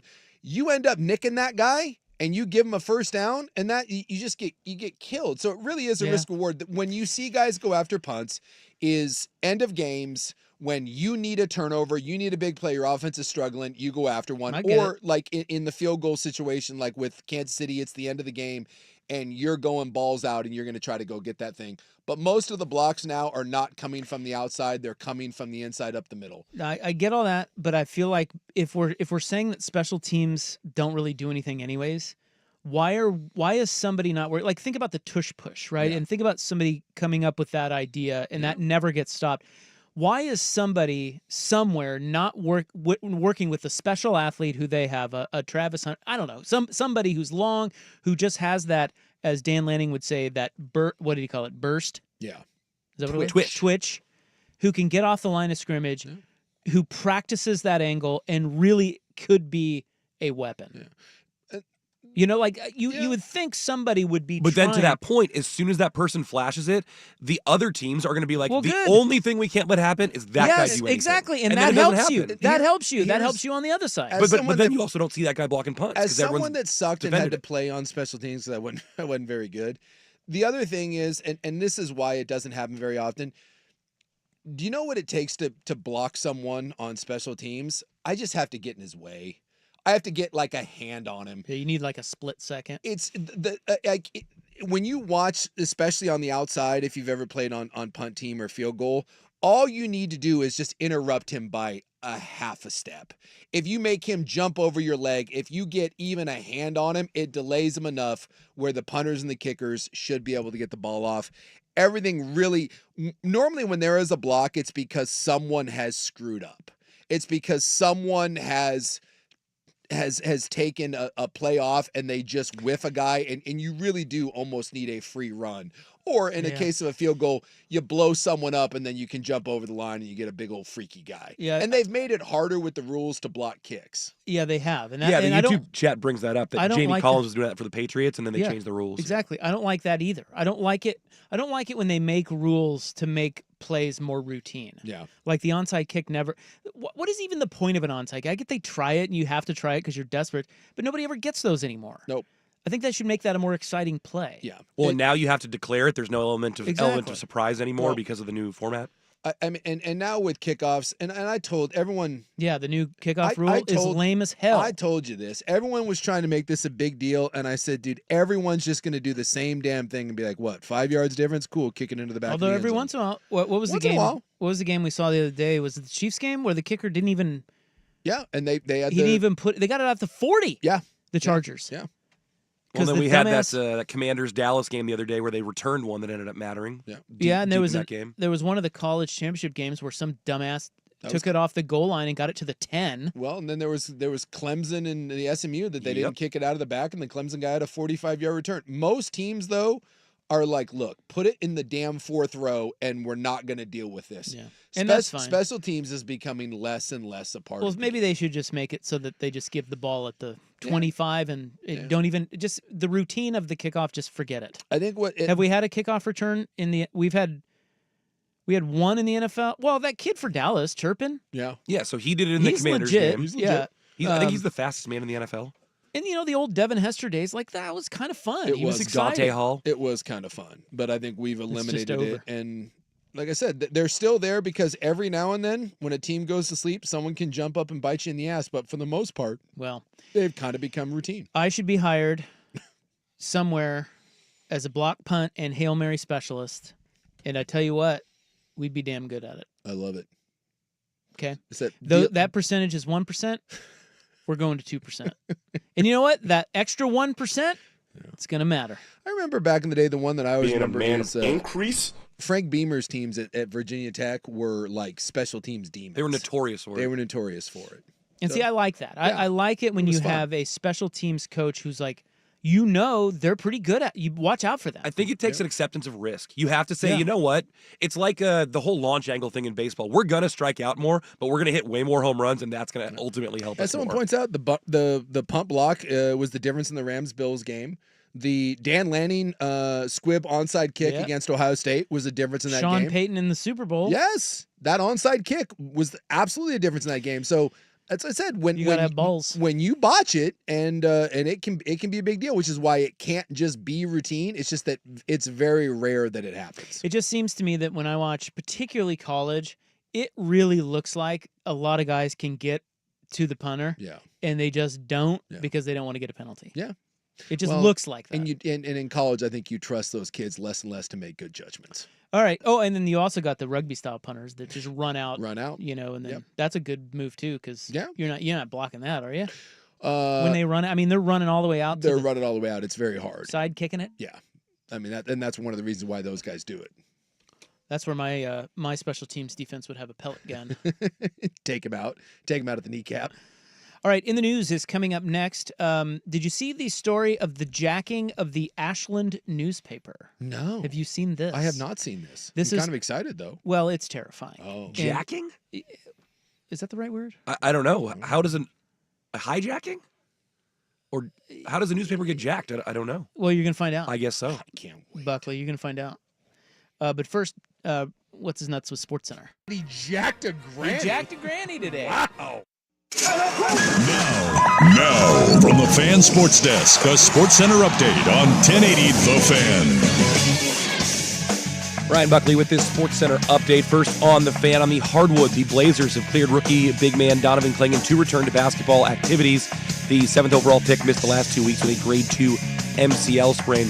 Meanwhile, right now in the association quarterfinals of the NBA Cup, the Orlando Magic currently with a 33-25 lead over the Milwaukee Bucks at the end of the first quarter of that one.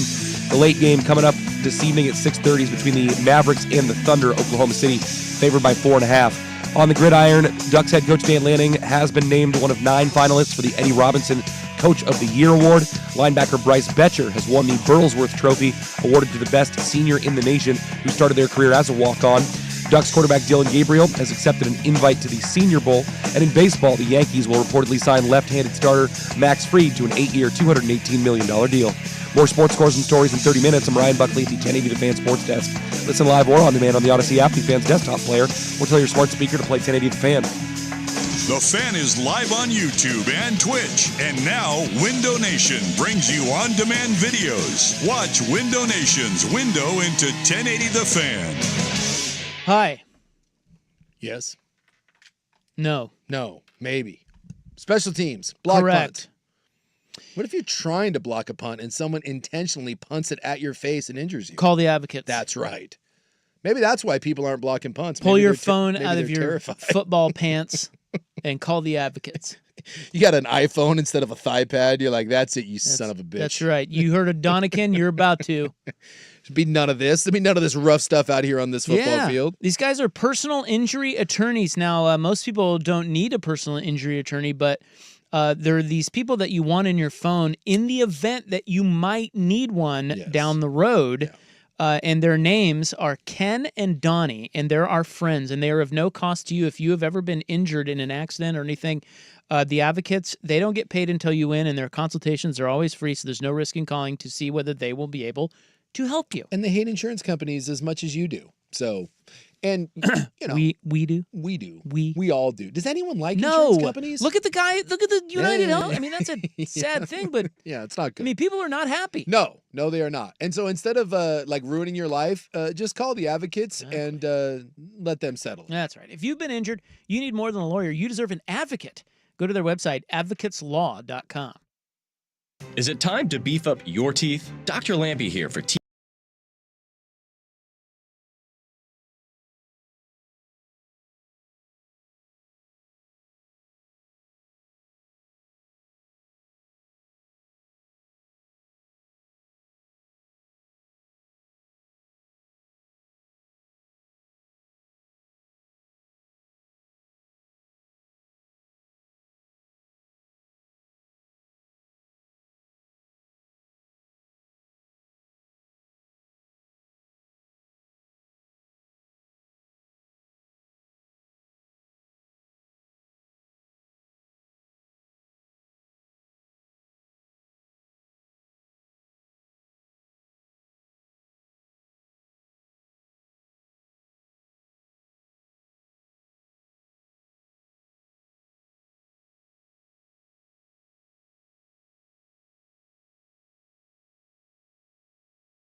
Dewey, and he was so neurotic, and he wanted everything to be efficient that he changed the spelling of his name from Melville to Melvil. Why? Why is that Like more I said, efficient? well, because it's fewer letters. Well. He was insane. So he's like the mega like OCD nerd of all time. It sort of seems that way. Although Sounds he was obsessive. He was also quite racist and sexist. Ooh. I have a quote for you. So are we gonna cancel the Dewey He's Decimal our Get rid of System? all the women. We get rid of all the black guys. He was canceled a long time ago. And so I will tell you about that in a second. But the Dewey Decimal System is how they organize books in libraries. I think we all know that, right? I think most people, I don't know if the kids today do. They don't go to library. Everything's on the internet. Yeah. But back when we were kids, you had to learn. You had to go to the library, and the books were organized by 100s, 200s, 300s, and on up to 900s. There was a card catalog. And then within each of the 100s was 10 different subjects. Yeah. So it was actually pretty genius. At the time that he invented it, he was just a 21-year-old student at Amherst, and he worked in the library, and they said, hey, go organize the books, you loser. Yeah. And he came up with that, and it's... He's like, watch this. I'll do the greatest book cataloging system of all time, He you did. loser. You shove it. I'm not a loser. He did. And that is used in libraries across the globe. And you said, does anybody still use it? I think that every they all library still use it. uses it. Really? To this day. I just assumed that everything was digitized now. I think it is, but with the Dewey Decimal that- System. I think they use that to categorize, like giving it a serial number or something. Yeah, fun fact. I'll be damned. Now, the not-so-fun fact is that he could not control himself around women, and he was accused of chronic sexual harassment. When did he live? So he did this in the 1800s. He ended up dying in 1931. No, this is probably ignorance on my part. I didn't think sexual harassment started until like 1962. The fact that people in like the early 1900s thought it was bad must have meant it was I real bad. I just think like anything before like Mad Men, you could do whatever the hell you wanted. It was pretty much just Thunderdome. So let me read you a little snippet here. Yeah. About Melville Dewey. So for decades, he refused to stop his unwelcome hugging, unwelcome touching, certainly unwelcomed kissing with female subordinates and others. When he opened his School of Library Economy at Columbia College to women, it was rumored that he asked for their bust size with their applications. In 1905... That's just good scouting. He was ahead of his time. Yeah. All right. In 1905, during a 10-day trip to Alaska sponsored by the American Library Association, I bet that was a hoot. Yeah. Boy, I'll tell you what. Bet you he was a rock star there, though. He made unwelcomed advances towards 4 prominent librarians who informed association officials, and as a result, he was forced to step down from active participation in the ALA. Well, you know what? Good for the ALA, even back then, to be like, hey, we've got limits. Now, after 1906, he was no longer an active ALA member, but he was still invited to be the guest of honor at their 50th anniversary meeting in 1926. Well, I mean, they did name the whole system after him, so... And then he got offensive and inappropriate, and he said this. He said, quote, in exchange for a quiet departure, he was spared by an ugly and public expose of one of his major flaws. He was never again a power player in ALA politics. His quote was, I've been very unconventional, as men are always, who frankly show and speak of their liking of women. But it was not my fault if the targets of this unconventional action took offense. Pure women would understand my ways. Wow. So he's like the worst possible kind of guy. Ladies and gentlemen, Melville Dewey. Melville Dewey. Can we also say that I'm guessing that Melville did a lot of things that probably weren't reported on? I don't think that unwanted hugging and kissing was as deep as he went. I have more. He founded the Lake Placid Club, which was a health club. Mm-hmm. I don't know. Like Lake Placid, like Olympics Lake Placid? Yeah. Okay. He was from there. And he banned Jews, blacks, and others from membership. Well, I wonder who the and others are. So We get rid of all the women. We get rid of all the black guys. Yeah, he didn't like the Jews, didn't like the black guys. I'm guessing he wasn't a fan of the Asians as well. Probably not. No.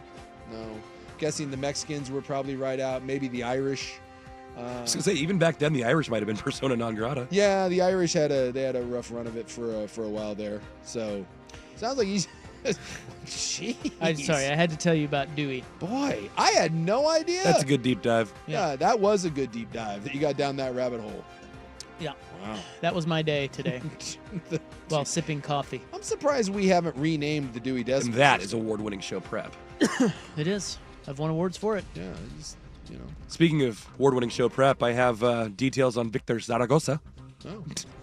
All right. Where's he from? By the way, apparently our signal is out. Juarez, Chihuahua, Mexico. Born there, raised in Northern California. Radio career took him all around Texas, New Mexico, Arizona, but now resides in San Francisco. You're right. Yeah. Northern California. Yeah, Northern California. Doing traffic in Portland. Living that radio dream. Yeah, by the way, I don't know what to tell you, but we've got the Vancouver Ford text line flooding in right now that the radio signal. Yeah, I'll be calling the old number here that's on the wall. We may be broadcasting to no one right now. Well, we got streamers. We got Oh, yeah, YouTubers. there we go. Come on, man. It's Yeah. the digital age, I'll bro. check out YouTube. They're We still- the Twitchers are telling us that Twitch is up. All right. Hell yeah. Yeah. So, YouTube is saying we're still on there, but that Dewey took us off the AM airwaves. So No. See, that was hot Dewey content, and nobody Did heard we it. get canceled by being Dewey adjacent? I think Big Library was not going to stand for us bashing on Dewey. Well, but it was also Big Library that turned in Dewey for being such a philanderer. Well, this guy's pissed now because he's not going to find out what happened. He was right in the middle of finding out what happened with Dewey, and now nothing. Well, I guess we've been off for about 5 minutes. Go get the podcast. Look, this next story, I don't know if I want to disseminate this next story because it's very important. And if we're not on the air, I'm not going to give you my best content. I'm already pissed off that the Dewey. Hey, I need your best quarter right now.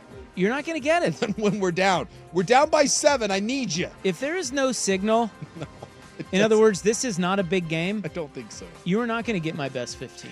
As a matter of fact, you're going to get the also ran 15. I honestly don't know if there is even a game. I don't know if it's a big. It's not a big game, and right now it may not be a game. Period. End of story. We're losing to Idaho right now. It's possible. And quite frankly, I don't know what to do about it. I think we take a knee and we bleed some clock. Let's get out of here. All right. We'll be right back in the news on the Fan.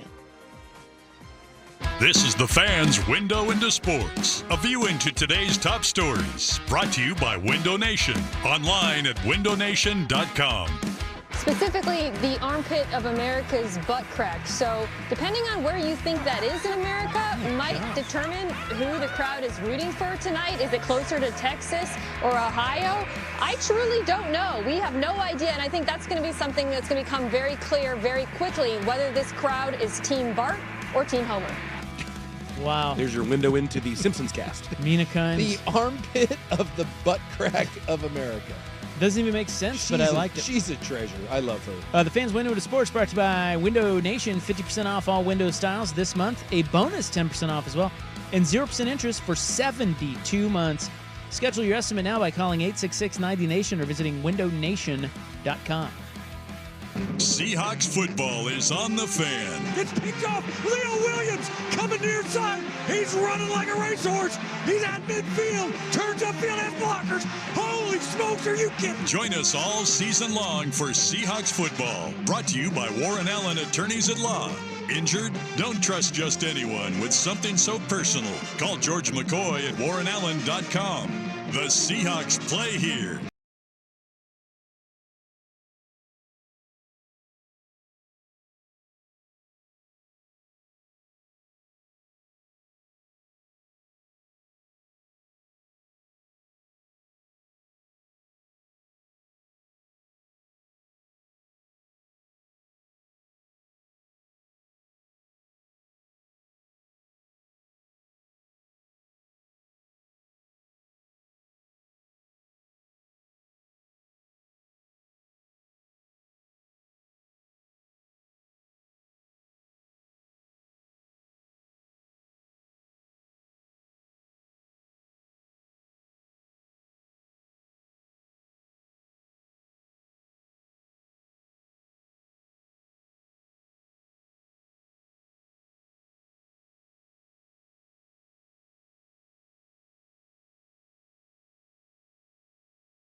story, and I'm telling you, this is one of the bigger stories that we have had to present to the people in the last month. Son of a gun. And you're not going to get it.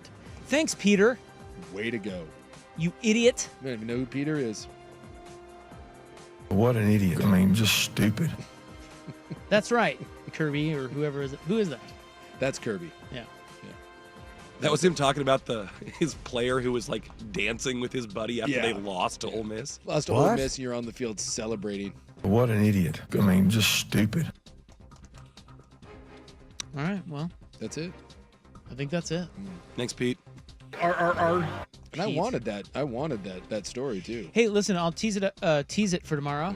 Tee it up for tomorrow. There is something terrifying happening in the world. It's called AI. I've heard of it.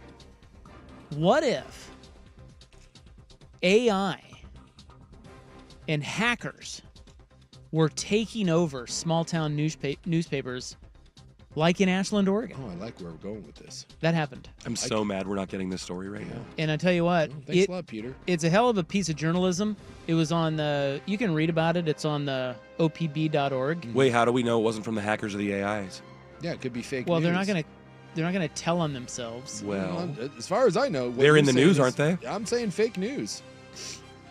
Well, they were How do we know literally what's real? disseminating fake news. I don't even know anymore.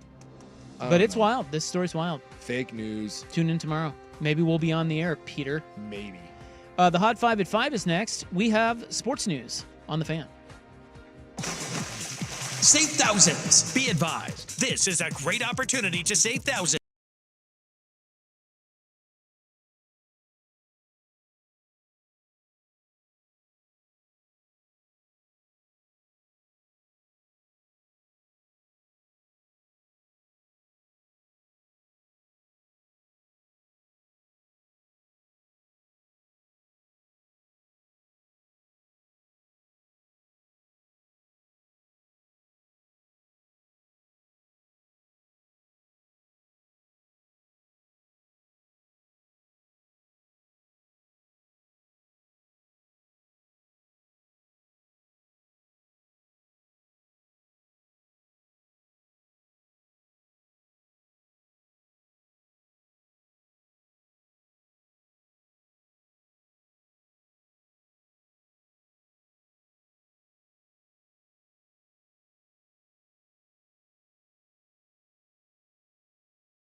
From the Fan Sports Desk, a Sports Center update on 1080 The Fan.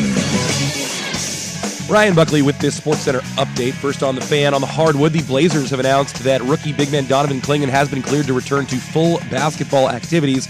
This after the number 7 overall pick missed the last 2 weeks with a grade 2 MCL sprain. The NBA Cup quarterfinals begin tonight with the Bucks hosting the Magic in the early game. That one nearing halftime with the Magic leading 59-55. Coming up at 6:30, also on TNT, the Mavericks visiting the Thunder. Oklahoma City favored by 4.5 in that one.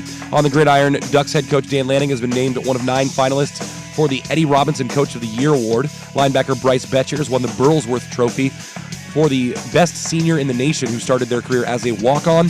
And Ducks quarterback Dylan Gabriel has accepted an invite to the Senior Bowl, this on the heels of him being named a Heisman finalist on Monday.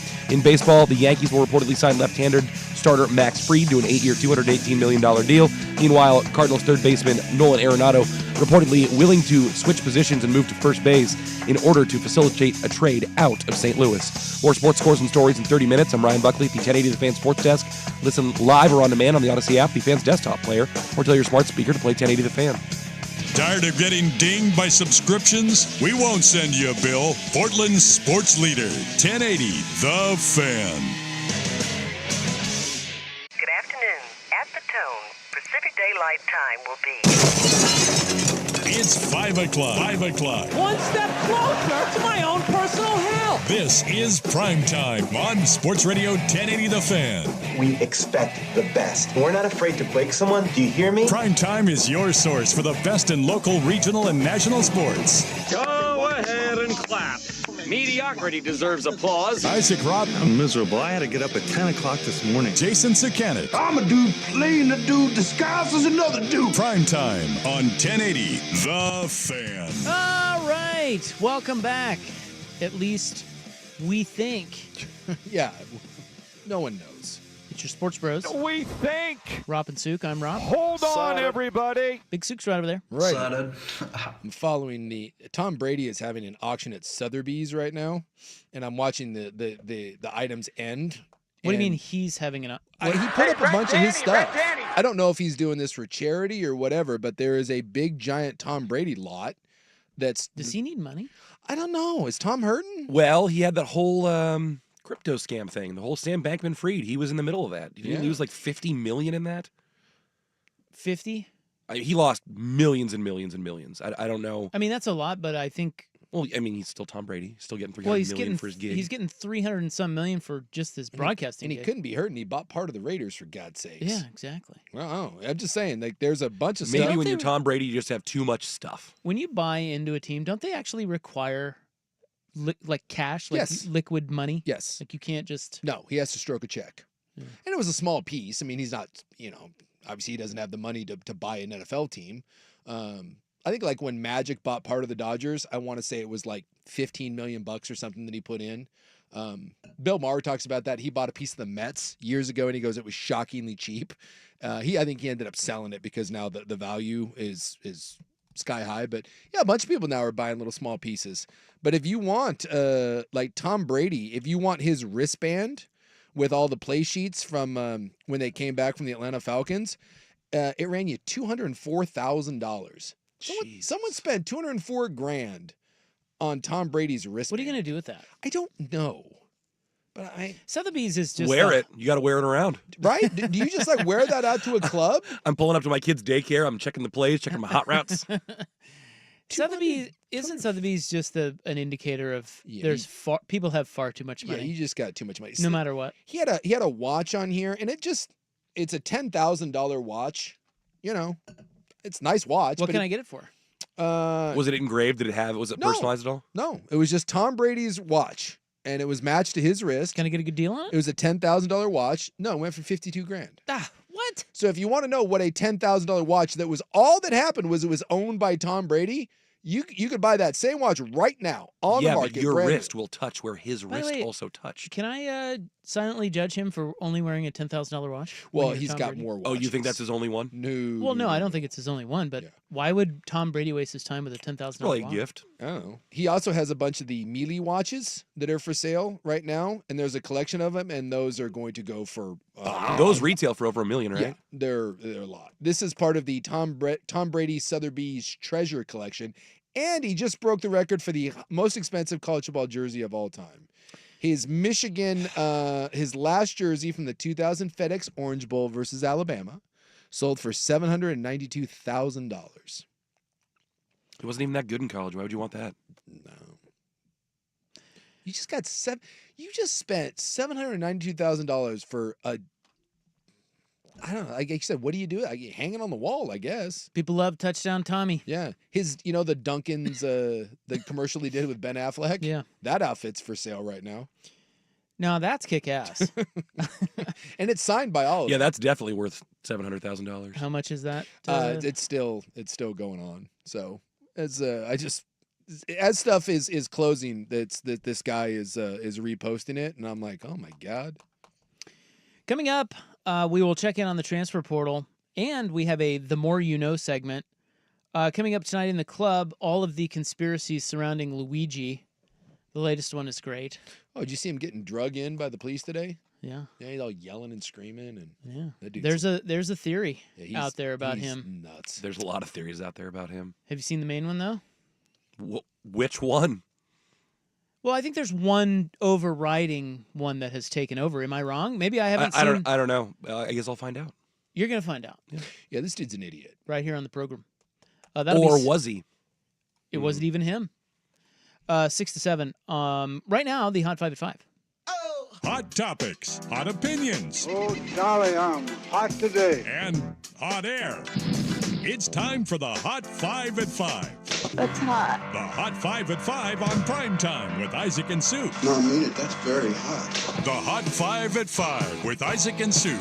Brought to you on The Fan by Victor Rico's Mexican Food. Discover Victor Rico's new savory menu items. Order in-store, online, or get it delivered straight to your door at victorricos.com. He did it. He did a lot of dirties. Number 5.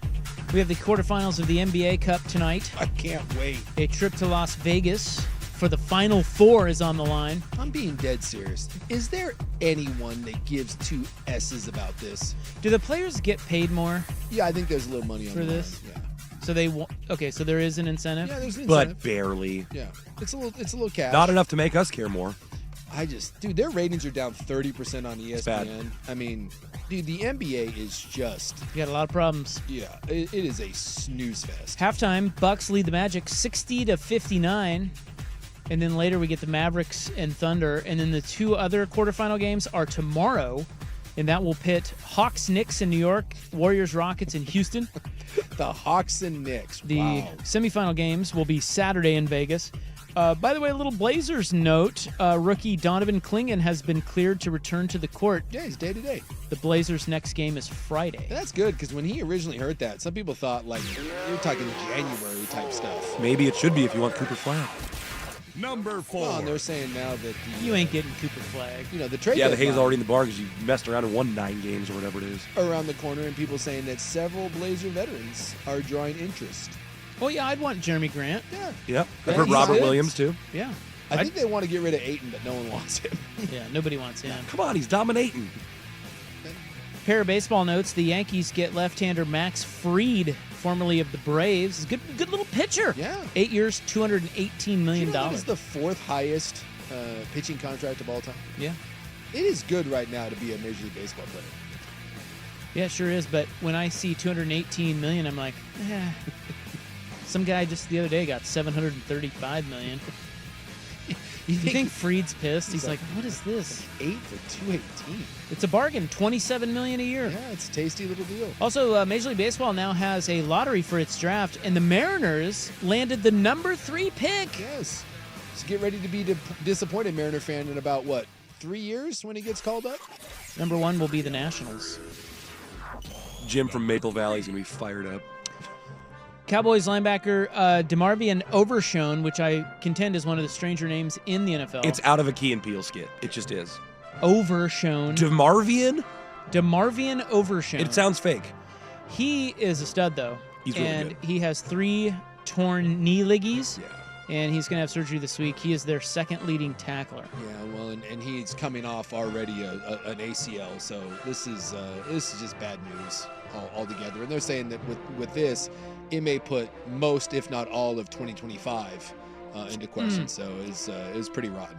Big one Sunday in the Battle of Pennsylvania. Steelers visiting the Eagles. Pittsburgh will be without top receiver George Pickens. He is still out with a hamstring injury. And more importantly, A.J. Brown and Jalen Hurts hate each other, which is kind of fun. We all along thought it was Sirianni and Hurts that hated each other. Turns out, according to Brandon Graham, although he's trying to walk it back and be like, no. Is it possible Jalen Hurts is just hard to get along with? I think that may be more of an A.J. Brown sort of thing, but... Number 2. Okay. We'll see. Nobody ever blames the quarterback until it's Rodgers. Yeah. I blame Aaron Rodgers for this. Aaron Rodgers is the problem. He really is. But receivers tend to be a little more dramatic than quarterbacks. BYU lands the number 1 overall basketball recruit. He is out of Massachusetts. His name is AJ DeBonsa. This is the largest NIL deal of all time, although we don't know the figures. Danny said, and I saw this rumor floating around a couple other places. They're saying for 1 year, basically, it's $7 million. God. He will never attend a class. He will be in Provo for all of 6 months, and will walk away with $7 million. So he has chosen to be celibate over Alabama, Kansas, and North Carolina, where he could lay serious pipe. But the soaking options in Provo, dynamite. Earthquake. And $7 million. And I guess it's being funded by Danny Ainge and Ryan Smith, the owner of the Jazz. They're like, wait, we just buy kids now? I got a couple $1 billion. Let's do this. Should have bought Cooper Flag. Yeah, that's a long way to go to get him. We didn't really want Cooper Flag. This kid's from Massachusetts. Yeah, this kid's better. Flag's from Maine. Yeah, it's too far. It's a bridge too far. We stop in Massachusetts. More accolades for Oregon quarterback Dylan Gabriel. He was named AP Big Ten Offensive Player of the Year today. 2 Oregon Ducks made the first team All Big Ten. You have Josh Connolly along the offensive line and defensive lineman Derek Harmon. Yeah, I would have thought maybe Tez Johnson, although he missed a couple games. And not that there's not good receivers, but Tez Johnson was named second team All Big Ten. Dan Lanning, one of 9 finalists for the Eddie Robinson Coach of the Year Award, along with Kurt Cignetti, Kenny Dillingham, Kirby Smart, and others. That announcement will be December 18th. Yeah, it's going to be hard for him to win simply because, when your expectations were already high. But when you look at like what Army did, when you look at what Indiana did, Arizona State was picked to finish last in their 18-team conference, and they won the whole thing. It might be Dillingham. It's going to be probably. Yeah, I think Cignetti's got a good shot. I mean, they only won 3 games. I feel like Cignetti and Dillingham have the best shots at it. Victorico's Mexican food is a hit with the whole family. Order in-store, online, or delivered to your door at victoricos.com. When you think of flavor, think of Victoricos. Let's check in on the transfer portal coming up next on The Fan. The home of Dirt and Spray.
a squirt, and of course the radio is on in the bathroom. It's cutting in and out. Oh boy. So things are going great. Thanks a lot, Peter. Peter, the renegade engineer who somehow thought it a good idea to work on our signal while we were on the air. That's like horseradish. Jesus. An Odyssey station. Checking in on the transfer portal. Everyone's in it. Not everyone. Feels like everyone's in it. Lot of players. Well, there are a lot of players, but it is most definitely not everyone.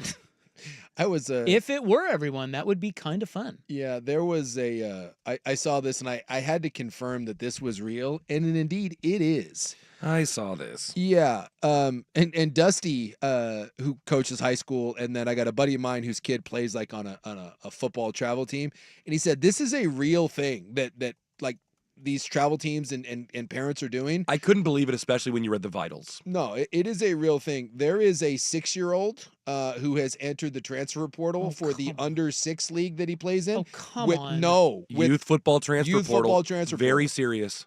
It is absolutely a real thing. Yeah, this kid, he's 4'4", he weighs 49 pounds. He's a running back, quarterback, safety. He's a 5-star. Wait, 4'4", 49 pounds? Yes. What a stud. Yes, and he would like to take this opportunity to thank the West Oakland Jags. He goes by Juice, doesn't This he? is it not goes, real. Yeah, no, it is real. This is confirmed. There's no way. It is real.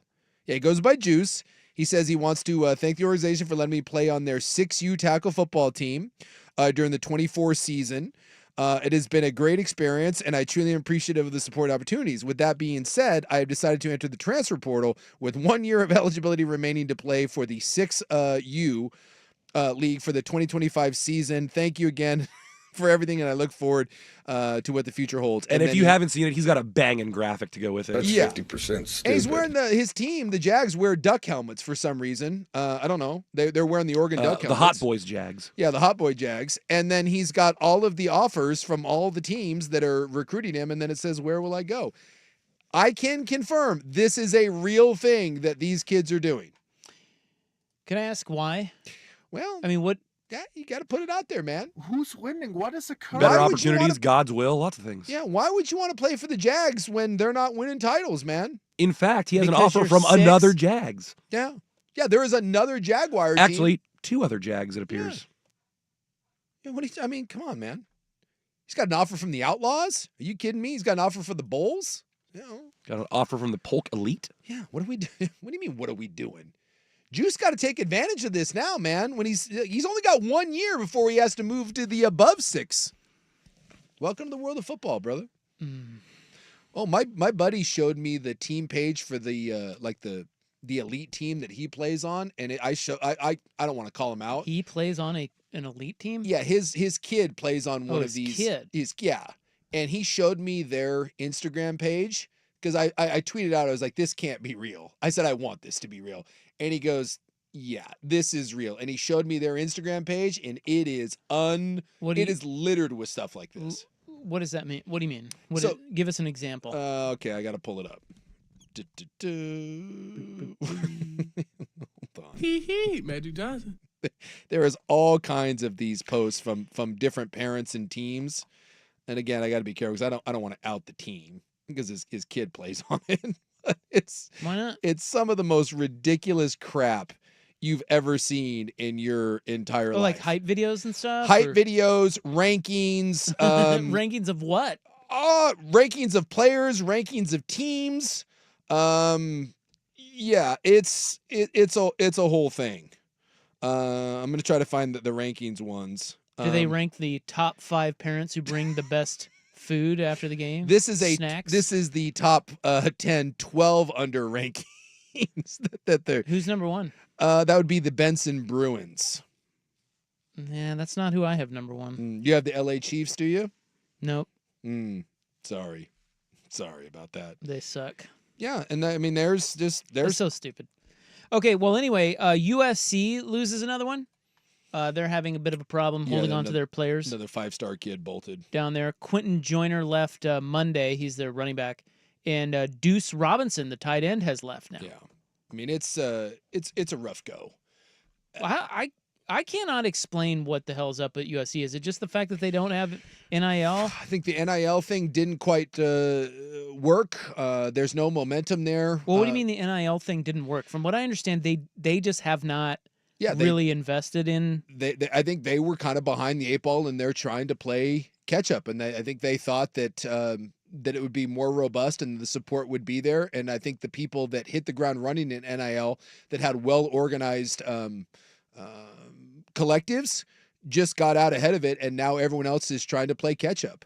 I mean, one of the things that I've heard about, like with Oregon and Phil Knight, is that not that Phil just is the end all to be all when it comes to spending, but that Phil got ahead of that and got with some of his contract people and got the NIL and said, this is the way that it needs to be done. These are the sorts of things that you do to sign athletes, because obviously he's used to signing athletes. And so that it was as much of his expertise in doing deals with athletes as it was just him opening a checkbook that got that going, where a lot of these other places had their head up their ass and are still playing catch up. And now there's no momentum behind it, and you're not winning, and it's not viewed as a cool program, and you're just getting drilled right now on the West Coast. You can't keep anyone. That's crazy. Who will be the new Kyle McCord? Or perhaps Bo Nix? Because, it's funny because because I know you. Mm-hmm. You're going to dump on Jackson Arnold. He's the Oklahoma quarterback who hit the portal. Yeah.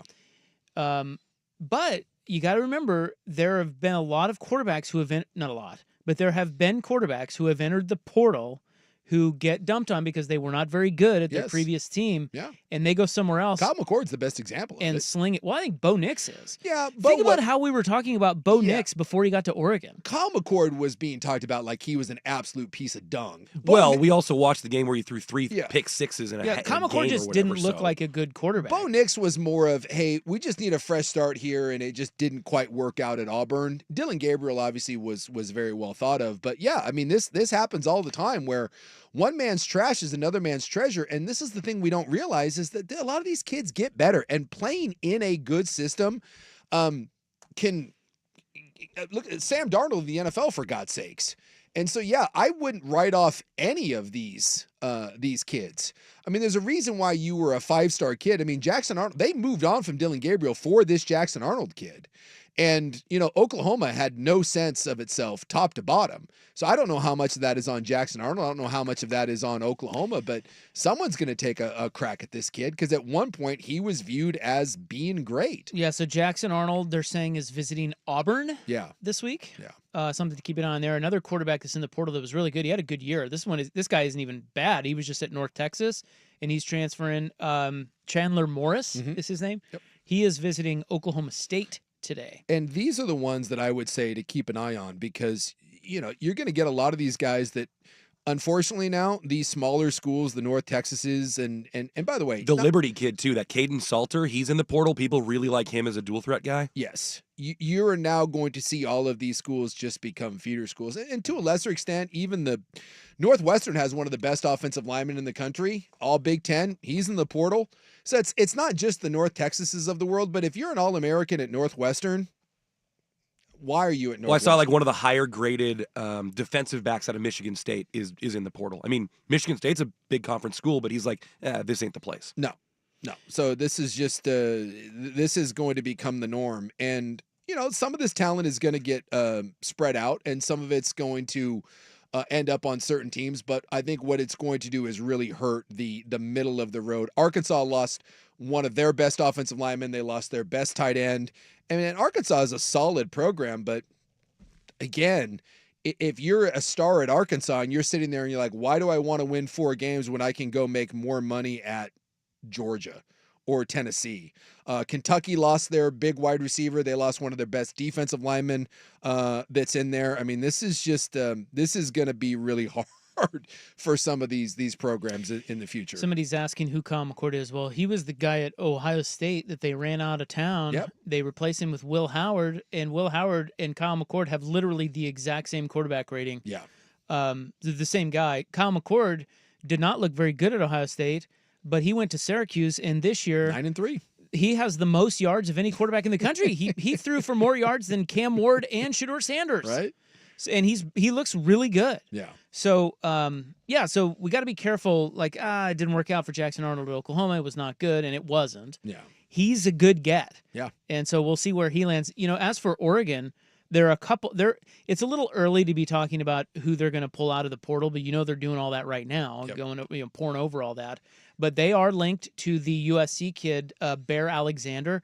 He's the defensive lineman who, I forget where he was initially. He was at Georgia. Was he at Georgia? Yeah. And then he didn't play much at USC for some reason. It was a weird tenure there. And he was a kid that basically quit because he didn't want to burn a year. So he walked away from the USC program. He's a guy that has never quite put it all together, was a really big recruit, and is waiting for someone to kind of to kind of maybe see the untapped potential. Yeah, so he is supposedly going to be visiting Eugene later this month. Yeah. And the other one that they're linked to, and I think some people think this is already a done deal, is that Jonte Cook, the wide receiver from Texas. Yep. He is leaving Texas, and it sounds like he will be headed to Oregon, but that's not official yet. And he was the one that him and Sarks said supposedly they're partying at mutual ways. But when you look at the transfer portal, again, it's not how you build your team, but boy, you can supplement. And one of the things that I think Oregon has done better than just about anyone in the portal is they don't miss a lot. I mean, portal can be hit and miss. It's not just evaluating talent, it's evaluating fit. Look at what their entire secondary, by the way, this year was basically portal kids. And from Savage to Muhammad, three out of five were brand new. And we're great. Harmon, they're not here. Brandon Johnson came in out of Rice, I think. Yeah, Caldwell, absolute studs in the portal. Evan Stewart in the portal hit. Bucky Irvin was in the portal and hit. Was it Cornelius or Connolly, or did they both come? One of them was the portal, and one of them I think was Cornelius was the portal. Cornelius was because I think he was like Rhode Island or something. Yeah, Rhode like Island.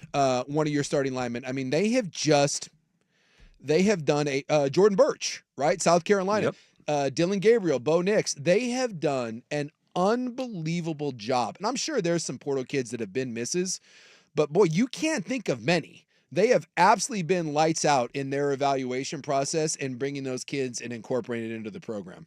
And now you're bringing in the depth with the recruiting classes, and that's how the portal needs to be used. Yeah, Cook is not very big, right? He's kind of a little speedster, the wide receiver from Texas. Yes, I think he's a worthy sort of guy. Yeah, and they're saying I've got him. This is on threes rankings. They've got him 15th of all the players in the portal. Yeah. The number one guy in the portal right now is that wide receiver from Georgia Tech, Eric Singleton. Yeah. And they're saying he's either going to go to Georgia or Auburn. And there's a couple wide receivers, right? Because you got Singleton, you got the kid out of Oklahoma that I think people are pretty high on. There's the Micah Hudson out of Texas Tech is a wide receiver. There's some good receivers. And then the Tulane quarterback. Oh, the Duckies linked to Hudson. Yeah. So, I mean, there's some – well, if you're a transfer quarterback or a transfer receiver – oh, by the way, we forgot to mention another kid out of the portal, 3-star kid. That Tez Johnson turned out to be pretty good. Oh, yeah, him. If you're Trayshawn Holden, too, out of Bama. Yeah, Trayshawn Holden. Tez was at Troy. Oh. So if you're a quarterback or a wide receiver in the portal, you might like – and this goes back to the thing.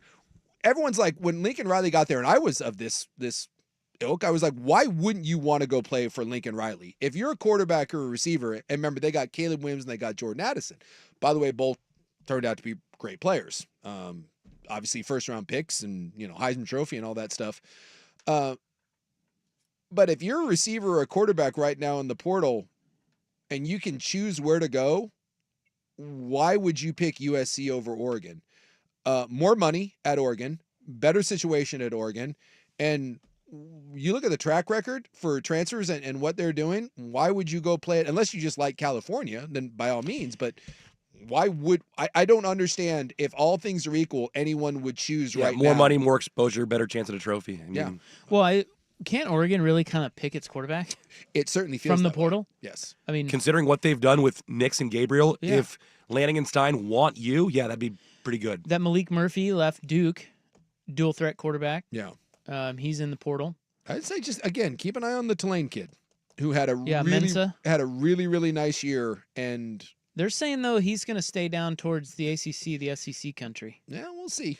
Again, money talks. Money talks, and so does a national championship. I'm also BYU. not used to this practice yet. Like I saw that one of the best players from South Carolina, their edge rusher, is staying. They announced that he's staying with his $1.5 million NIL deal. I think that's nice. I think the South Carolina quarterback also entered the portal as well. Okay. So another one that stinks. And like South Carolina went 9-3 this year and was a borderline playoff team, and can't keep their kids. Because again, money's equal. Like South Carolina can pay kids, but so can everywhere else. And it's just this is the reality of the situation. But a lot of places, these are guys that aren't playing, or they're beat out on the roster. Sure, and that's fine. That's the vast majority of them. But what stinks is when you grow and develop a kid. Yeah, the North Texas thing. The North Texas thing, again, I bring up South Carolina, I bring up Tulane, and you're just not going to be able to keep those kids, which is why, kudos to Boise State, by the way, for finding a way to hold on to Ashton Genty. You wonder, though, if he had another year, because obviously he's going pro. Like, if he had to stay for another year, I'm guessing Boise doesn't hold on to Ashton Genty. I don't know. It sounds like he's kind of wired a little different. Yeah. He was a nice player. I think there may be some serious cash coming his way. Although, he's going to be in the college football playoffs, so maybe he is wired differently. I think it's just going to be very hard for those schools. All right, there's a check of the latest on the transfer portal. And it's officially open. I think today was the day that it officially opened, which is just... it's Monday. Is it Monday? Yeah. Isn't it so stupid, by the way, that we're... Yeah, right in the middle of the... Right in the middle Well, we don't have anything else to talk about because the stupid playoff doesn't start for 8 weeks. Yeah. We're in the middle of a championship tournament. And But we're not, though. It doesn't start for 3 weeks. Yeah, but... 2 weeks. You've got kids from teams that are in the tournament that are transferring. Listen, I'm not arguing with it. I'm just saying, I kind of like it. Surprise, surprise, Lane Kiffin railed against it today. He called it one of the dumbest and, things. And it is dumb. By the way, I thought, did you... I like free agency. Dillingham had a cool thing where Dillingham said, hey, anyone that wants to go in the portal, do not wait. Go now, and you can still stick around and finish this run with us, which I thought was That's smart. That was a smart thing. Yeah. He's saying, look, I want you guys to go someplace and we will help you find a landing spot. But if you want to be a part of this, we can find a place for you. And then you finish this thing out with us. And I thought that was a really emotionally, and just, it was a mature way, and maybe it's the best way to handle it. I just don't know how many coaches would do that. It's the best way because they're in the playoff. Yeah. They need every one of them. They need every one of them. So if they want to transfer, hey, that's cool, but come back and, hey, we need you. Yeah. For the game. Yep. So I would think that more coaches would do that. I don't know why they wouldn't. It's because coaches are butthurt. Yeah. Cam Ward is saying that he's going to play in the bowl game for Miami, which is a bit of an upset. Yep. Shedeur Sanders is playing. I think Dion said originally that Sanders and Hunter both were going to play in the bowl game. Which is great. Yeah. Genty. Hunter shouldn't. Hunter should not. I mean, Shedeur really shouldn't either, considering where his draft stock is. But I wouldn't play in any of them. I mean, I like it, but... And, of course, Genty is because they're in the tournament. Yeah. But, all right. We'll keep you posted because there's going to be more and more every day. Yep. New dudes in. Dudes signing at Oregon. Every day. More bodies will enter. Every damn day. Coming up next, The More You Know. Here's Buck. Now, from the Fan Sports Desk, a Sports Center update on 1080 The Fan. Ryan Buckley with this Sports Center update brought to you by Red Tail Golf Center's holiday sale. It's going on now with up to 50% off all your holiday golfing needs. Red Tail Golf Center, where we guarantee the lowest holiday prices. Visit us at golfredtail.com. First on the Fan, on the hardwood, the Blazers have cleared rookie Donovan Clingan to return to full basketball activities. He's now listed as day-to-day. The 7th overall pick missed the last 2 weeks with a grade 2 MCL sprain, but is now back in action. The NBA Cup quarterfinals begin tonight. Right now, the Bucks are hosting the Magic. In the middle of the third quarter, 69-68 is the score, with the Bucks leading by 1. Giannis Antetokounmpo already has 24 points. Meanwhile, at 6:30, you'll get the Mavericks visiting the Thunder. That one also on TNT, with Oklahoma City as a 4.5-point favorite. On the gridiron, Oregon head coach Dan Lanning has been named one of 9 finalists for the Eddie Robinson Coach of the Year award. Linebacker Bryce Betcher has won the Burlsworth Trophy, awarded to the best senior in the nation who started their career as a walk-on, and Ducks quarterback Dylan Gabriel has accepted an invitation to the Senior Bowl. Gabriel was named a Heisman finalist on Monday. More sports scores and stories in 30 minutes. I'm Ryan Buckley at the 1080 The Fan Sports Desk. Listen live or on demand on the Odyssey app, the Fan's desktop player, or tell your smart speaker to play 1080 The Fan. Jump back to earlier parts of your favorite fan shows on the Odyssey app. The only way to rewind Portland's sports leader, 1080 The Fan. It's time for Who's Leading the Charge. A look under the hood at the coaches, players, and teams getting it done. Brought to you by Battery Exchange. Shotgun snap, 5-man rush, line drive throw near side. It's caught by Chase 30, sideline 20, Chase to the 10, 5, touchdown! The Bengals have got a touchdown! Swag edit there. Or maybe Peter edited that. Jamar Chase is making himself a lot of money, and good thing Cincinnati didn't extend him because... What a season they've had. God. Jeez. He's the best receiver in football. There's really not a debate right now. Who's Leading the Charge? Powered by Battery Exchange. Mention code BXT10 at checkout for 10% off your entire purchase this month online at batteryexchange.com. Hey, it's Zook for A&E Plumbing, Heating, and Air. Before getting a new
All right, nice to have you along. These are rather random, but it's just a little segment we're going to call The More You Know. Sports is that sports. used to be those like PSAs. Yeah. NBC, right? I think so, yeah. Did you know that there is a kicker in the NFL right now who could break the record for field goals made in a season this season? Did you know I that? can't say I didn't. Is he on pace then? Yeah. Yeah. He's got 36. The record is 44, set by David Akers of the Niners in 2011. David Akers? Yep. I had no idea. It is interesting, though, that when you look at the scoring leader every year, it's always a kicker. So do you know who it is? I'm trying to think of who's been good kickers. Is it Brandon Aubrey? The Cowboys? No. Fairbairn's been good. Boswell's been good. Ooh, Boswell's a good guess. That's the Pittsburgh kicker. You got it. Boswell? It's Boswell. Chris Boswell of my Steelers. And their potent offense. And that's kind of the thing. It kind of helps when your offense is okay. It's got to be good, but not great. That's why I said Brandon Aubrey, because I'm like, the Cowboys been sputtering offensively, but he's pretty good. That's why I was thinking Fairbairn, too, because the Texans will shoot themselves right in the D. There is a quarterback who could break the NFL season completion percentage record this season. Did you know that? Sports is sports. No, I did not know that. Yeah, football's football. That's kind of... The best part of football is football. And so you got to do football. Who is doing this football? Apparently he's doing football better than everybody. Well, completion percentage? I mean, that's not everything, but... Touchdowns and yards is Burrow, but I'm guessing that's not... No. I'm guessing that's not going to be Burrow. So the previous record holder, Drew Brees, 74.4. This guy, right now, is at 74.5. I have a good feeling on this because he's had he had a stretch there where I think it was like 3 or 4 games where he had as many touchdowns as incompletions. Yeah. And I know where you're going. That is my man, Jared Goff. Jared who? Jared Goff. Jared who? Jared Goff. Golf. No. That's incorrect. Someone's got better completion percentage than Goff, huh? Then Goff, yeah. Yeah. Not Golf. I don't know who Golf is, but Goff. Bite me. What about Golf. Trying to think of who else. And so you didn't say it's Burrow. It's not going to be like Sam Darnold, is it? It's going to be something dumb like that because it's kind of. Well, I mean, kind of and kind of not. It's Tua. Oh, yep. Get right the hell out of town. Tua can break the NFL single season completion percentage record this year if he keeps the current pace and doesn't die. Can we all admit finally that Tua is a really good quarterback? I know he gets hurt, but. You've seen their offense without him. It's the worst thing you've ever seen. Really good? Yes. It's really good. He stands to break the I gotta completion percentage is what's his quarterback rating? I don't know. You look it up. You're the one trying to sell me on him. He's really I didn't say great. You said really good. I said really good. And I don't know if I can go really good. I think he's good. How about that? Not really good. He's good. Do you like him or do you like him? I just like him. You just like him. I don't like him. Okay, here he is. 2024. Yeah, 73.8. Yeah. 2,500 yards, but again, he's been hurt. Almost 8 yards per completion. 73.8. It must have gone down since that must have been from before this last game. 73.8, 2,500 yards, almost 8 yards of completion. What's his QBR? 17 touchdowns, 4 picks. And he has a quarterback rating of 107.4. Yeah, that's good. And look, I understand that a lot of that is system and he's got great guys around him. And I'm the first one to say that I think the Dolphins are paper tigers because when they play better teams, they don't win. But they beat up, they're like kind of Chip Kelly's offenses. They beat up on average teams. But his last 3 years, he has had a quarterback rating of 105, 101, and 107. Injuries, yes, he doesn't finish seasons, but when healthy, Tua in that offense is really good. They're just limited because their team isn't very good. He's good. I don't like you when you're dismissing my guy Tua. No, you said he's really good, He and is I really good. I can't get that. That's like horseradish. I can't get really that good. really word in there. I just can't. I'm Give me almost- Justin Herbert all day. I'm on the verge of saying really, really good, but I'm not. Nah. I'm saying really good. Yeah. See, you know. I think Tua has shown us really good. I think right now Tua is good. Yeah. See, You Buck agrees sons with of me. bitches. In your face. Doesn't mean he couldn't go back to really good, but What do you right think now about that, bitch? 107 rating. Yeah. That's a little. I mean, come on. Who had? Let's see where that ranks. Well, also, I mean, you always pull out the Mike McDaniel stats that he never beats any winning teams. He does not So beat how them. many of those Tua stats are coming against bad teams? And what did I say? I said that they're a little bit of paper tigers Yeah. because against the better teams, they are. They don't have the run game. They don't have the scheme. You can bog them up. It's a little bit like an air raid system that when you have the personnel to defend it, it can get slogged down. By the way, he's 5th in quarterback rating, behind Lamar. What about pretty good? No, he's really good. But Sam Darnold's third. You know, and are you saying he's a very good quarterback? See, Sam Darnold is more of a product of what is being around him than Tua is. You could remove Sam Darnold and put a lot of things in there. Well, I don't think you could do that down in Miami. That's fair, but my point is that just because you're in the top 5 in QBR does not mean you're a very good quarterback. Well, it doesn't. You just said it. Yeah. Sam Darnold isn't. And he's in the top 5. He's actually higher than Tua. I will give you that. I mean, Russell Wilson's 6th. I will give you that. Everybody Mr. craps all over him. I will give you that. Circumstances around the NFL goes a long way in determining, your overall play. Is Baker very good or just He's good. Good. He's good. See, I put Tua is better than Baker. He is. Is Carr very good? No. Because those guys both have... Is Carr even good? Well, they both have over 100 quarterback rating. I think Carr is okay. You know what's interesting is maybe quarterback rating isn't good. Right. Well, quarterback. What's interesting is that the two at the top are Lamar and Goff, and they're just amazing. Yeah. Right. Yeah. But then you look at some of the quarterbacks we consider to be the best, and they're not in the top 10. They don't have a QBR of 100. I'm talking about Purdy, Herbert, Stafford, and Mahomes. And what's interesting is I would say, now I got to pull up Herbert and see where because this may prove your point. I may be making your point for you here with Justin Herbert because I have been I'm gonna say I've been critical. I just think sometimes Herbert gets a free pass. So okay, it's not that much different than in years past. This is by far Justin Herbert, and he's got the least help around him. He doesn't, outside of Ladd McConkey, he doesn't have a receiver. The run game is spotty. Johnson's pretty good when he catches the ball. I mean, my God, this is Justin Herbert's best year. What Justin Herbert is forced to do, there are not many guys that could be dumped into what the Chargers are asking him to do and have this sort of success. Justin Herbert is kind of having to do a little bit of the Patrick Mahomes where it's like, hey man, we're going to try to keep this game close, and then I need you to put a Superman cape on.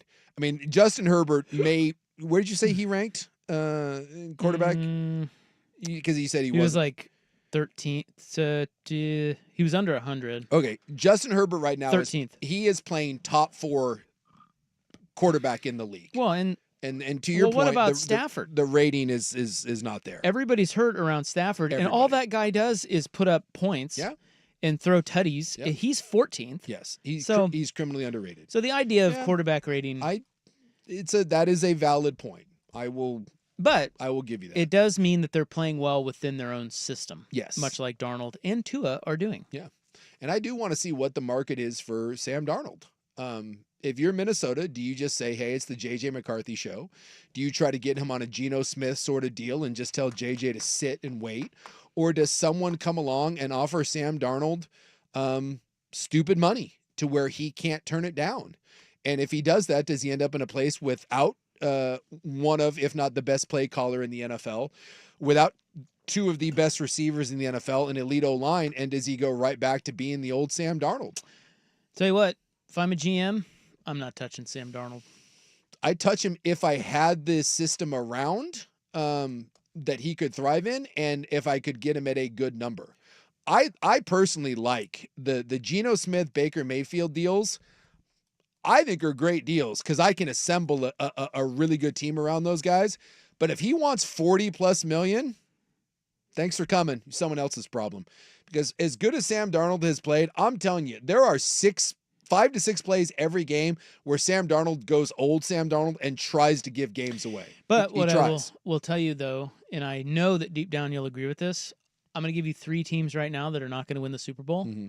They are Seattle, Tampa Bay, and Minnesota. Yes. So, and that would be why I don't care. That in order to win with a quarterback like that, you truly have to have a special team around them. All right. I've got one more on The More You Know. Do you like golf? I do. I have a golf NBA stat. Golf.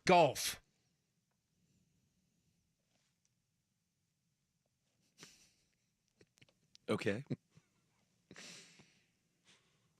Tom Brady's watch just sold for $1.1 million. The $10,000 watch? No, this was Tom Brady's Paul Newman John Player special worn during the many watches 2023 season. What is he doing? Why doesn't he just I want more info on this. He's got like hard up for money? He's got like 17 watches for sale in this auction, and I'm watching them as they close. And this was is he just doing that thing we oftentimes do, where we get in our closet and we're like, you know what, I need to clean some of this stuff. It feels like up. he has way too much stuff, and it's worth millions. Yeah. So he's like, like, sure, fine, I'll just sell it. I can hawk some of this meaningless stuff to me and make a quick 15 milli. All right, one more next on The Fan. It's time for a Ducks Report, the inside story on Oregon athletics. Brought to you by Mods PDX. The future of building is here. One of the more unique awards in college football, the Burlsworth Trophy, goes to the best senior to start their career as a walk-on, and it's been won by Bryce Betcher. Yeah. Oh, it's already been handed out? They gave it to him last night. Hell and yeah. he got drafted, what round by the Astros? 7th? 13th. Oh, 13th? Yeah. He's going to be a mid-round pick in the NFL. Yep. I mean, he's made himself he's not going to be a second or third round But guy. he'll have a choice. He'll probably be a fourth round guy in the NFL. I mean, he's got a decision to make. Mods PDX, the future of building is here. It's time for the first 12-team college football playoff. It's a 56-yard field goal to send Clemson to the playoffs. Are we satisfied with the field? This is one of my favorite things about Dan Lanning. You will not hear boo one about Oregon having to potentially play Ohio State, Texas, and Georgia. Talk about it.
Well, we're cruising right along. No thanks to Peter.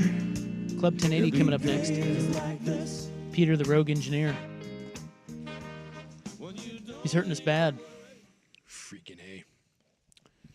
By the way, the Tom Brady hat that he wore on the podium for his last Patriots Super Bowl, $42,000. God. That's an ugly hat, too, isn't it? It's a terrible looking hat. I mean, it's awful. Because this is the first year the NFL has made hats that are actually good looking. Yeah. The first year ever. Yeah, it's just atrocious. And it's hard to display hats. So, like, what are you going to do? Wear it? What are you going to do with this $40,000 hat? $42,000? Yeah. So here's my last, the more you know. Yeah.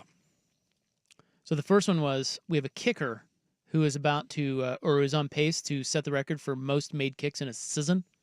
Chris Boswell of the Steelers. Keep an eye on that. Okay. Hot kicking news. Mm-hmm. We have a quarterback who is close to Drew Brees' record for single season completion percentage, and that is Tua Tagovailoa. Tagovailoa. And the third, the more you know, is since February 1st, Scotty Scheffler of golf fame. Can you please say it appropriately? I don't know what you mean. I like when you say Scotty Scheffler with the accent. Scotty Scheffler. It just makes me happy. Thank you. He has as many wins as the Washington Wizards of the NBA. Get right the hell out of town. That's kind of a fun little number. That's insane. How many wins is that? Do I need to repeat? Scotty Scheffler is a golfer. Yes, he is. It is very hard to win one golf tournament, much less 9. Apparently, it's very hard to win NBA games. He has won 9 tournaments since February 1st in 19 starts. Oh my God, I just looked up the Wizards' record. The Washington Wizards since February 1st are 9-48. Yeah. This season, they're 3-19. Yeah. 9-48 since February 1st. Oh, wow. Which is more alarming, that or the fact that the 1995 Builders Square Alamo Bowl that Tom Brady did not play in but got a jersey from sold for $192,000?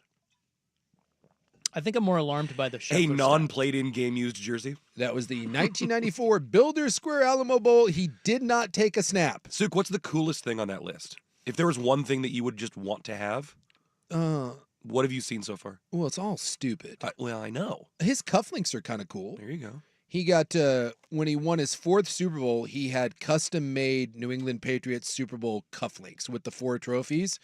That went for $66,000. That's kind of cool. I mean, because at least then you could wear those. They're usable. They're usable. I mean, that's kind of a cool flex, right? Like you're dressing up for an event and someone's like, dude, what's up with those cufflinks? Those cufflinks are great. Oh, yeah, they were Tom Brady's. Yeah, Tom Brady's Super Bowl cufflinks, bitch. I mean, other than that, it's just a bunch of dumb crap. Someone, the famous video of him running at the combine where he just, in the 6 seconds or whatever it is. Yeah. So that jersey, the shirt that he wore that you get for going to the combine, that he was actually QB1 at that combine. And by the way, I went to the combine the year after him. It's just it's a Reebok like dry fit crappy shirt. My daughter still wears mine. Just cheap, $144,000 someone bought that for. And he ran the slowest of any 40 of any QB at that draft. And someone spent $144,000 on a 30-year-old ratty ass t-shirt. What do you think if I went up into the stands at that combine and I told all those coaches sitting there watching Tom Brady run this slow ass 40, I said, "You what, guys? You're looking at the greatest of all time." I'll see myself out now. Yeah. How many of them? I mean, they would laugh, right? Every single one of them. They would laugh at your ass. And yet, that would have been true. If someone was smart, they would have been like, "Hey, Tom, can I have that combine t-shirt you're wearing?" And then if you would have sat on it for 25 years, you now would have $144,000. There's so many things like that. If you're watching The Apprentice back in 2001, you would have been like, that guy's going to be the president? Yeah. No way. That's right. I mean. That's right. This is why we should stop trying to predict Or things. watching The Rock turn heel on like Monday Night Raw. It's like, oh no, that's going to be the biggest movie star in the world. Yeah. Those are both really good ones. Yeah. Yeah, there's a lot of things like that. The Trump one is pretty. Yeah. I mean, that's pretty, like, what the hell? Yeah, I mean, seriously, like, of those 3 things, what is the most shocking? Like, at the time? Honestly, the Trump thing, I'm still, like... I'm still trying... He's for the second time. Yeah. I'm still trying to process that. But, I mean, Tom Brady... Like, if I told you Tom Brady was going to be the greatest of all time, he wasn't even good in college. No, he was a part-time starter at Michigan. That would be like saying... I mean, I'm trying to think of who. At least with the Trump thing, you could see, well, people know him. He's a rich guy, rich white guy, old white guy. I mean. Really? He clearly has something that resembles charisma to some people. Oh, yeah. Like, you could see, I mean, it's not a bridge that far. Whereas the Brady thing, I mean, that'd be like saying. I'm trying to think I of don't know. who would be a Brock Purdy, like Purdy. Yeah, if I told you it'd be like before that. the draft, Brock Purdy's going to be the next great thing, or the one to challenge Tom Brady for the You'd be GOAT like, status or "Rob, whatever. Shut up. You know nothing. Still, the most incomprehensible thing of my lifetime, and I'll go to my grave saying this, is the Kardashians. You think about that. I mean, I think it was.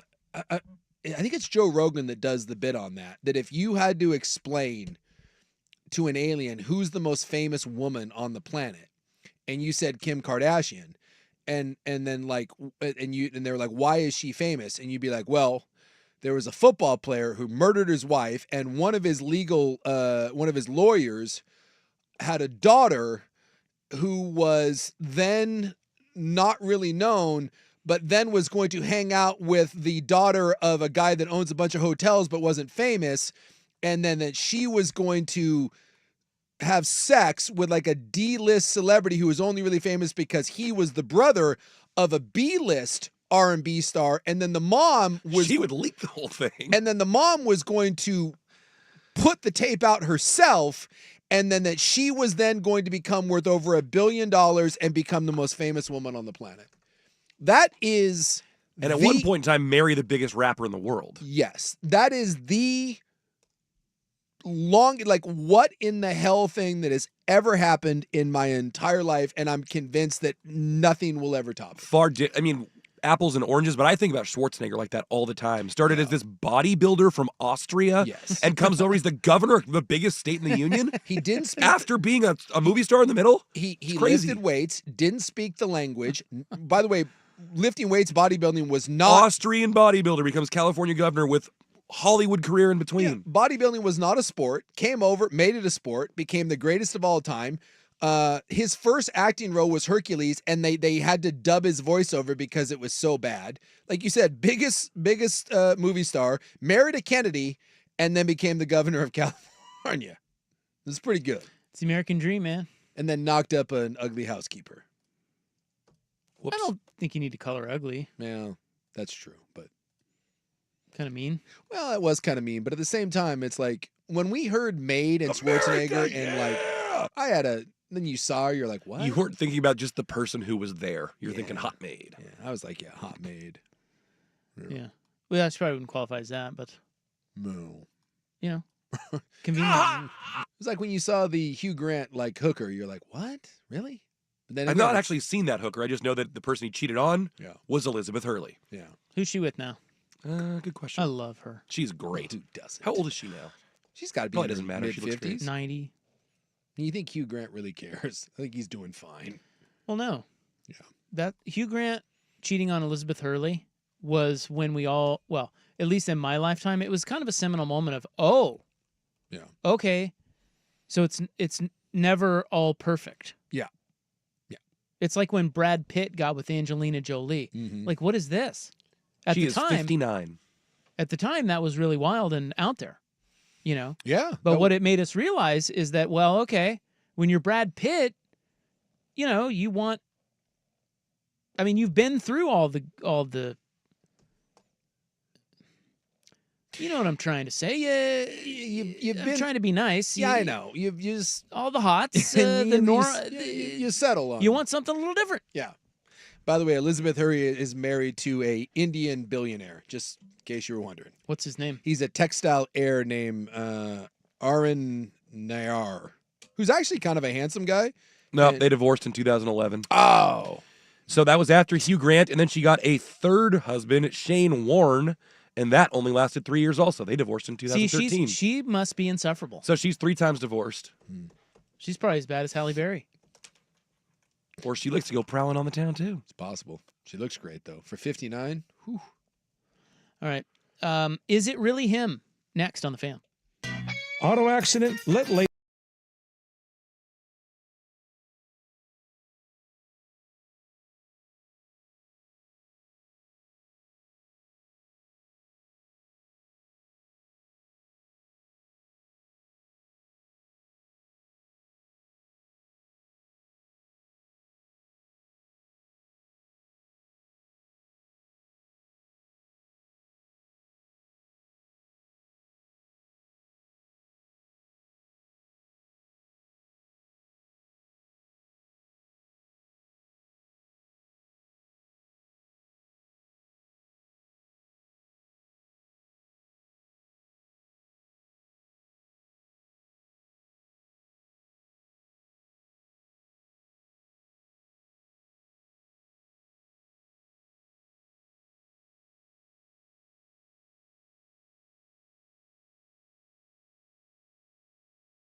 seem like they'd be cool hangs, and other guys, it's just like I don't. It's Russell freaking Wilson. You'd think that it'd be kind of cool to talk to him or whatever. I don't want. Get out of here. Wrong. Leave me alone, And Russell. I hang out if his wife's there, because boy, I contend She's a hottie. She is just as good as it gets. And then I sit there and I'm like, how, Russ? Do you think she likes him? It's a tough call. Tough call. Who's to say who likes, between husband and wife? I mean, it's tough. It's a tough call. I know lots of people that hate their spouse. It's pretty wild that she made the leap from Future, the rapper, who was nothing like Russell Wilson, to Russell Wilson. Is it possible that the Future guy was just such a bad human being that she just went like far too, like just give me the cheesiest, corniest. She's like, I need to clean up my life and get a good Christian man. And she went over to Russ. She ended up with Mr. Unleashed. Is Russ even good looking? I don't think he's bad looking. I'd say he's a handsome fellow. I think he's attractive to some. Yeah, Yeah. Yeah, I don't know. All right. Just he's all right. I wouldn't say he's the most handsome guy in the NFL, but I wouldn't say he's ugly. He's no Tom Brady. He is no Tom Brady. Although Tom's got the fake hair and the teeth and touchdown Tommy. And be careful. Tom is a leading candidate for middle-aged lesbianism. I'm telling you. Yeah, well, you can see it. I don't know how old Tom is right now. Tom's like what, 40? 46? Yeah, something like that. I'm 47. Yeah, he's 47. You take a look at Tommy right here. You can see it coming. Yeah. No, I mean, I'll see him on the broadcast. He's going to be hanging out with Dana Carvey real soon. He's a candidate. Next thing you know, he's with John Bon Jovi, and it's some more Botox, and it's happening. The latest on your boy Luigi Mangione. This guy. The big conspiracy now is that it wasn't him. Oh, really? Yeah. Oh, because the eyebrows? Yeah. Yeah. So what's happening is... Yeah, I saw the brows. People are going back and looking at the photo they released of the sus. Yeah. And comparing his eyebrows to the rather... bushy. Yes, the rather prominent eyebrows of Mr. Mangione, whom they arrested. And they don't match. No, it does feel like the bushy brow. It appears, at least on the photo, that it is two different brows. Hey, you give an Italian 5 days to grow some hair? See, and that's the weird part. You would think if they were bushy in the photo and then were trimmed up in his arrest, but it's the other way around. So how do you grow that level of bush in just a couple days? In the photo, it was a little bit more of a unibrow. Yeah. Whereas his are distinctively, like there is nothing in the middle of his. It's a little weird. So it is weird. And what that is leading people to then think, because Luigi said he didn't know where the money came from. They said they found him with $10,000. Yeah. It was $8,000 in U.S. $8 in 2004 in a passport. Yeah, and they asked him about that, and he said, I have no earthly idea where the money came from. I did not have $8,000 on me. No. So perhaps a mistake by the officials. Huh? The other thing is, they're saying, well, okay, we don't have all the details yet, but why is he then sitting in a McDonald's with the gun and manifesto and $8,000 in cash? Yeah. Right? Like what? That doesn't seem right. It's weird. Yeah, by the way, we're finding out the manifesto was way more than 2 pages. 262 And that makes me feel a little better. There you go. I told you when he got arrested, I did not like a 2-page manifesto. I said, I need more from my manifesto. So this is a little better that he... That's like horseradish. Yeah, So now 260 pages. The conspiracy theorists are saying that he was not the shooter. He was given the gun and the bag, or the backpack or whatever, because he looked like perhaps the shooter. He was given all the stuff by whoever's covering this up. Of course. And he will be thrown in jail and probably, quote, killed off and go live in hiding with a bunch of money for the rest of his life. Yeah. And God, I love conspiracy it was never him. It was not him. He just looks like him. And we don't know who him is. That's the new conspiracy theory. And quite frankly, I'm here for it. Well, he was super pissed. So They said when they arrested him, he would not speak to authorities. He was stonewalling them. And there's video of them dragging him into the courtroom, and he is kicking and fighting, and he's yelling, saying that it's an insult to. It's hard to make out. He says something like it's an insult to the intelligence of the American people and the living condition, or something like that. Yeah. He's trying to make a profound statement in like the 12 seconds they are ushering him from the vehicle inside the building. Yeah. Which, you know what, bud? Go away. You're 15. Enjoy your 15 minutes. And then have fun being in the Supermax prison. So my question for that theory, Isaac, though, is that are they saying that the kid that they found or that is on the hook for this, Luigi, does have all of these other past issues with his back and with like, or is that? Yeah, no, okay, that's so, Luigi. Okay, so because you got to talk about him like his real life because his family is out there right, saying but this is shot. Everybody who knows Luigi. So they picked this kid out ahead of time or after the shooting? That's to a good take question. the fall. I don't know. Because like I would think you'd have to have this plan that he was going to be your fall guy for a long time. You're not coming up with Luigi to fit the profile overnight. I don't think you pick Luigi in 2 days, but I think that again, you're making me sound like I'm this conspiracy theorist who was thinks asking all this. if it said what the conspiracy theory and said. listen, I haven't gone down these rabbit holes very far. I sent you another one. I just saw that. That's the latest and the eyebrows do not match. So No. that is interesting. Yeah, and of course, when something like that happens, then everything's open. Yes, now everything's open and he did say, I don't know where the money came from.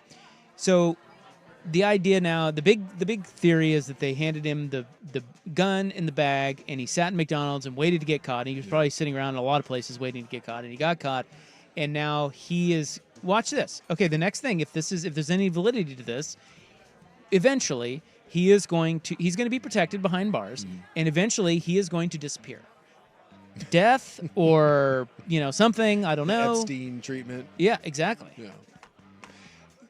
Then what are we to say? The best part is, and I'm not saying that it's his fault, but this is like Joe Rogan has become the most popular guy in the country based on this. Nothing can be simple anymore. Doesn't exist. There's no such thing as guy gets radicalized, loses his marbles a little bit, gets a gun, shoots a guy in the head. It doesn't exist. Everything has to be a conspiracy. And then the Rogan thing is, I'm not saying, I'm just saying. I don't know if it's a conspiracy. But you have to at least think about it. But you got to think about it. It's like, I don't know if there was election fraud, but we also know that there's no such thing as no election fraud. Therefore, like we're in this constant perpetual loop of refusing to believe anything. We've gone from the fake news era, baby. Yeah, this is just where we're at. And so there's never a crime or an event that gets publicized that the vast number of people can just accept as this happened. That doesn't exist anymore. And while it's kind of entertaining, but at the same time, it's exhausting and also just, you don't have to consume it. No, I haven't heard Rogan in years. Well, no. That's I'm not talking about him. I'm just saying I hear snippets. This sort of mentality is just. Oh, it's totally exhausting. Yes, but hey, the like pictures, that media playbook specifically. The pictures don't match up. Yeah. Brows. Okay. If they did, we'd move on to something else. If the brow doesn't fit, you must acquit. That's right. And maybe it started with the OJ thing, right? Maybe that was the first one where it's like, well, if you question this, then you have to question the whole thing. Oh, and by the way, speaking of prison, you know the dude that jumped over the bench in Las Vegas to attack? Yeah, that dude. That's the greatest clip in courtroom history. Yeah, quite the elevation on that. Yeah, dude, they gave that dude 26 years in prison for that today. Just for that? Just for that. Well, what was he in court for in the first one? Like some sort of battery thing. But yeah, dude, they dinged him. They said it was an attack on justice itself. So note to everyone out there, if you're thinking about a Superman leap over the bench to get to the judge, 26 years in prison. Wow. Where was that?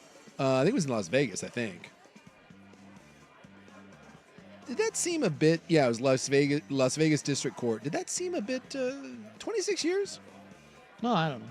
I mean, I don't know what else he did.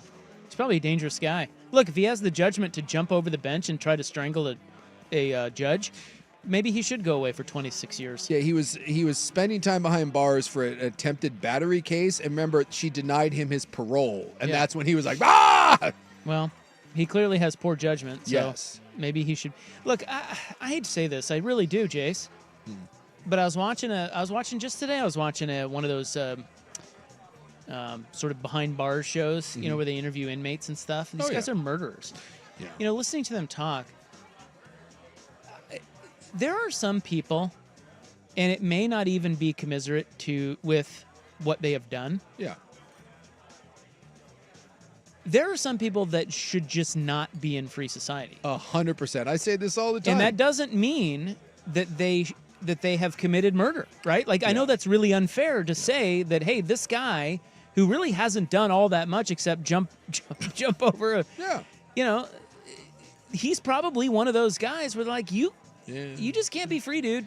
Yeah, I think about that. You don't have the judgment. Yeah, I think about that. The dude that was, remember he was on the, he kept riding the Max, and he would, you know, leave fluids on people and like cut their hair. Like, I understand that dude should just go away forever. He should never be allowed back in society. Yeah, and some of these, and I think there's a difference between real mental illness and what I'm talking about. Like, did you ever watch that show? I think we talked about it here, but it was the show where the, and I can't remember what streaming service it was on, but it was, I think, in Arkansas or Alabama, and the warden came in and he opened the doors to the jail. He said, I am going to do something different here. I am going to let you guys, and again, they were all still It was on Netflix. It was called like Unlocked or something like that. Something like that. Yeah. They were all still in prison. Yeah. But he was they were it was normally a 23-hour lockdown prison. Yeah.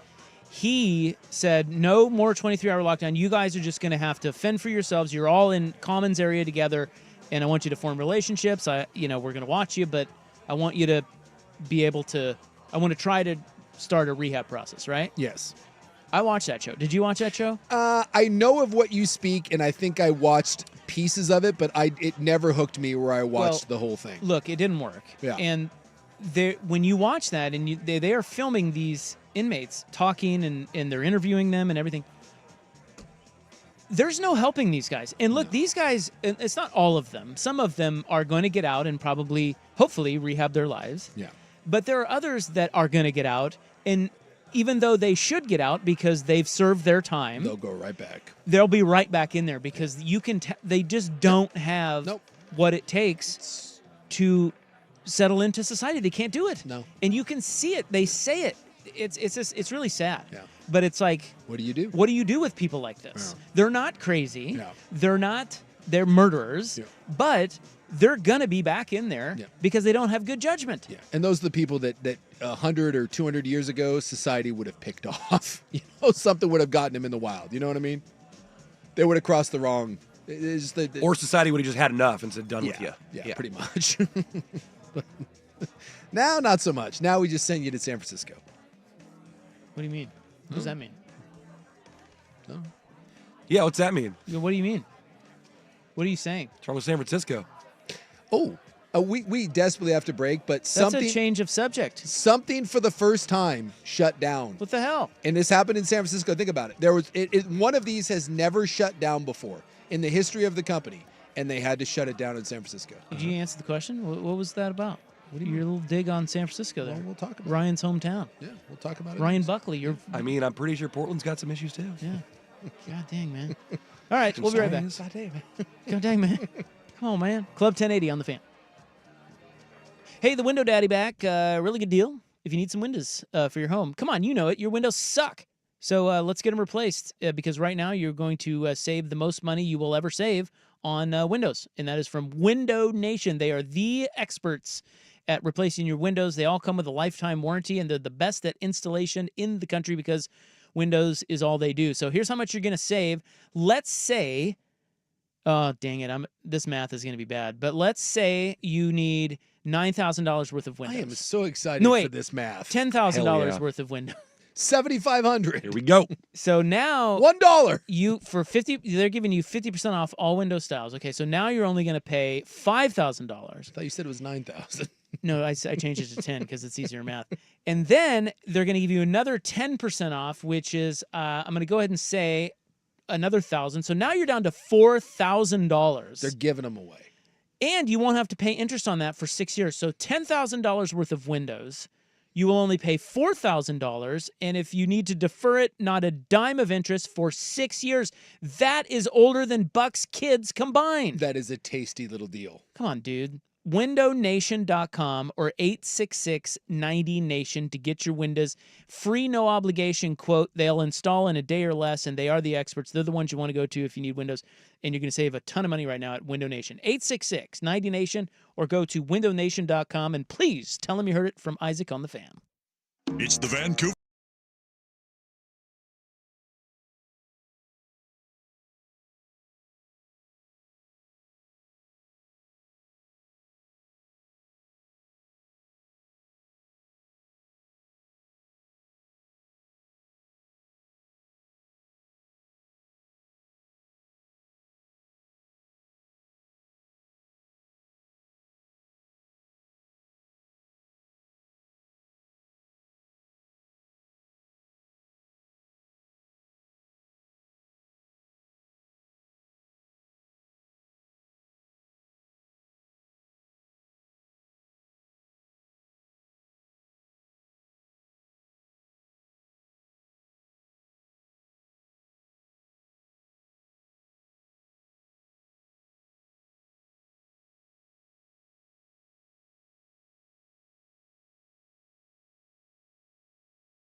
Before I get to San Francisco being the armpit butt crack of America and something having to shut down. Blip, blip. Tom Brady's auction is officially closed. Tom sold 41 pieces of crap that he had laying around his place. You know where he's from? The San Francisco Bay Area. And he made over $9 million. God, really? Yeah. I'm telling you, he just cleaned out his closet and thought he could make 8 figures, and he did. Could you make $9 million cleaning out your closet? Think about that. If you had to pull together 41 of your things, and by the way, why is he doing this? Why 40, not? Not 41 of your best things, just 41 things you've got laying around. You're just not using them anymore. Could I get $9? $9 million. God. Yeah. What do you think the Rop back shaver goes for?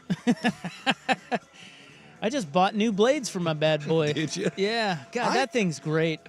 Still haven't used one yet. It is so sad that if I had to pool together like what I like if we had a Primetime auction and we both had to bring like I do have jerseys. I don't know what those would sell for. Game used helmet?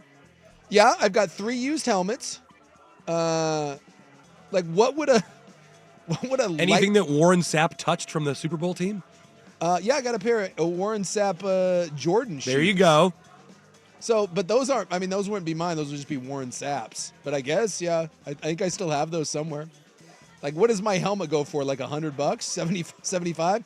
Who wants a Scottish Claymores or a lightly used Denver Broncos? Only the biggest Scottish Claymores fans in the world. $79.95. Yeah, I got. Could you get that for a Claymores helmet? You what? Could you get that for a Claymores helmet? $80? No. Why? Who would pay $80 for that? Someone who loved the Claymores. No offense. I would be more likely to have someone that was a fan of the show. Or BYU. Or BYU. Yeah, I got a BYU helmet. I don't. NFL fans are crazy. Something Bucks related, maybe. Yeah. Yeah, I got all my old dumb jerseys and that crap, but it's all just sitting in a box. I got some BYU bull rings somewhere, although I've lost a couple of those. And by the way, Buckley, your armpit of a city, for the first time ever, due to crime and theft, a In-N-Out has had to shut down. In-N-Out has never shut down a location. And the one down in the... Really? Oh, is it by Fisherman's Wharf? Yeah, by Fisherman's Wharf. Yeah, that place is a Fisherman's Wharf hellhole. getting bad? Yeah. It's really bad because... What's going on, homeless? Yeah. Well, and also it still attracts... It still attracts, like, the dumbest tourists. If we're being... Like it's got, like, tchotchke shops and carnival games, and, like, there's not... Of all the things you can do in San Francisco, it's one of the worst, and it draws a lot of people. It's where you go to buy your generic San Francisco apparel. Yeah. And so I think people there get targeted, and then there ends up being more crime. So the crime people hang out there. It's gotten bad. Of course, you know, that now one side is freaking out and being like, San Francisco's the worst place. I was in San Francisco last year, and it was piece of garbage. Didn't Portland have to shut down their Nike stores? Yeah, Portland and REI, right? Yeah, so not the first ones. Yeah, in your face. But hey, bitch, never have shut down an In-N-Out. The In-N-Out here is That's because there isn't one in the Portland city limits. Damn, believe it would have been shut down.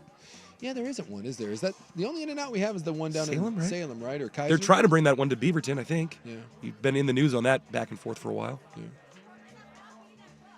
But I just, you know, the one side of the alley is.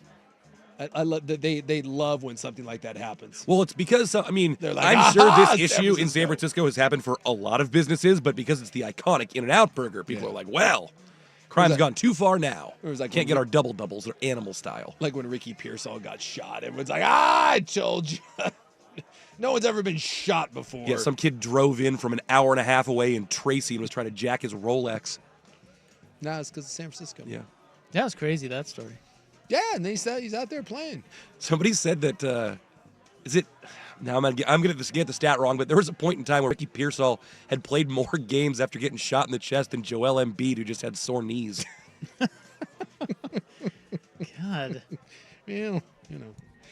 Yeah, he did. The best part, he got shot in the chest, and then he held that guy down, and he wrestled the gun away and shot the other dude, and then walked himself to the ambulance, put a shirt over it. And the first responder said that he actually helped.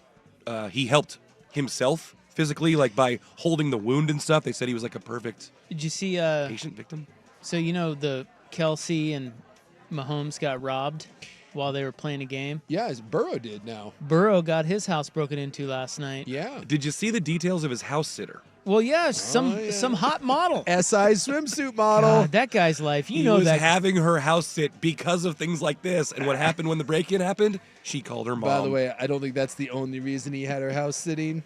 Well, he's got a girlfriend, but maybe not anymore. Maybe not anymore. Yeah, he might have got caught red-handed there. You imagine of all the ways you get caught, you got a Sports Illustrated swimsuit model. You have a side piece house sitting for you while your girl is with you on the road in Dallas, and she calls her mom and it gets out. Which would you rather have, that get out so that your girlfriend knows about it? Or actually be robbed? Or be robbed. If you're Joe Burrow. You're Burrow, I think you just take the robbing. You're like, whatever. Guess it depends what they make off with. That's true. That's true. Well, it can't be that much, can it? I mean, they said, what, it was $100,000 in cash? Or no, Kelsey had $10,000 in cash or something. What if they took his national championship ring or whatever Heisman or something? Dude, I got to tell you, I don't know. It's not worth the trouble Olivia's going to be bringing to your... Well, Olivia's the one that was in his house. Yeah, that was the house sitter. Oh, that's his girlfriend then. His girlfriend is Olivia Holtzmacher. Oh no, this lady is Olivia Pontoon. So he's got a side Olivia, apparently. Yeah, I think he's got two different. He's got side Olivias. Boy, is that hard to keep straight? Which Olivia you're texting? Or is that brilliant? You got to be careful with the phone, though, man. That's what I'm saying. You punch the wrong Olivia in and you start your typing. Yeah, you got to be real careful with that one. But if you're Joe Burrow, I'm sure this Olivia, whatever, with the Holzmacher, I'm sure she's hot and great, but oh no, she broke up with me. I now have to date the SI Olivia. Like, you don't have to really change anything other than you just go from one Olivia to the other one. Well, now one of our listeners is bursting our bubble and saying that the girlfriend is the house sitter girl, the other Olivia, is friends with Burrow's girlfriend. So they probably had threesomes. 2 Olivias for the price of 1. But seriously, his life's great. Yes. I want to be Joe Burrow. I think everyone wants to be Joe Burrow. I didn't like the frosted tips, but that's okay. And He's young. He was wearing a onesie last night too. He's had some questionable. His wardrobe hair at choices. times has resembled Ellen DeGeneres, but well, I think sometimes these guys try a little too hard to be fashionable. Well, and I just don't think it fits him. Like when Cam Newton does it, it may fit what Joe Burrow does fashion-wise doesn't really seem to fit. I'm sorry, it doesn't work for the white guys. The personality it just doesn't. of Joe Burrow. He's like Cincinnati. I mean, put on some overalls, dude. Nope. You know, he's a fashion man. Well, I mean, I'm not telling him what to do. He was wearing a striped onesie, for God's sakes. Was that a onesie or a 2-piece matching thing? I thought it was 2 pieces. Was that I one thought piece? that was a onesie. I thought it looked like this. Either way, it looked like art. Yeah, I don't know. I thought it was a onesie, but art. Looked like he was wearing abstract art. Well, it probably cost more than our car. Oh, so, I'm sure. You know, definitely more than my little Subaru. All right. We're so far behind. I know. Let's go to Buck with Sports Center. Let's do it.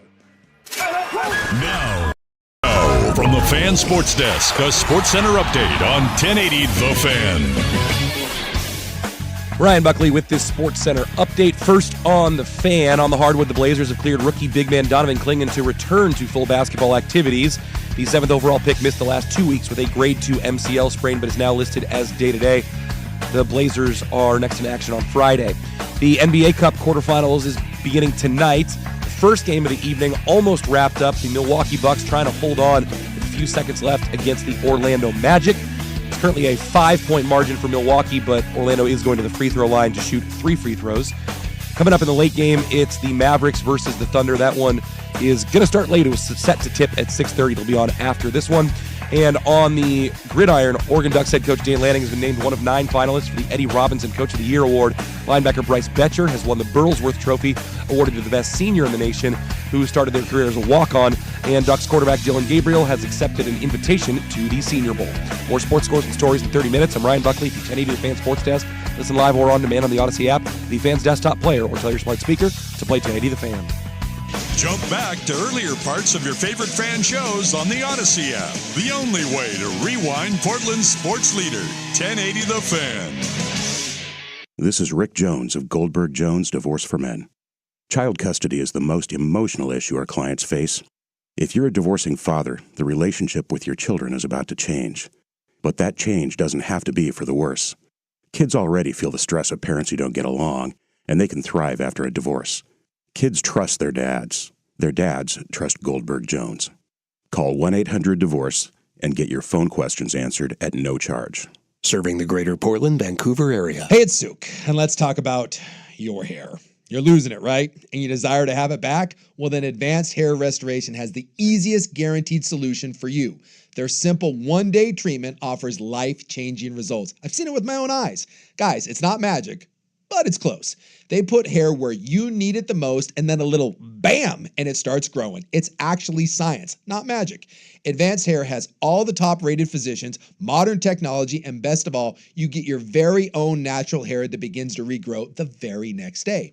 Advanced Hair even guarantees it to grow for life. So what are you waiting for? Schedule your free consultation now. It's 503-832-HAIR, and if you qualify, you get $250 off and 250 free hair grafts. Advanced Hair has changed tens of thousands of lives, and they are the team I personally recommend. It's too late for me, but not for you. So don't wait. Check out the before and afters online at advancedhair.com.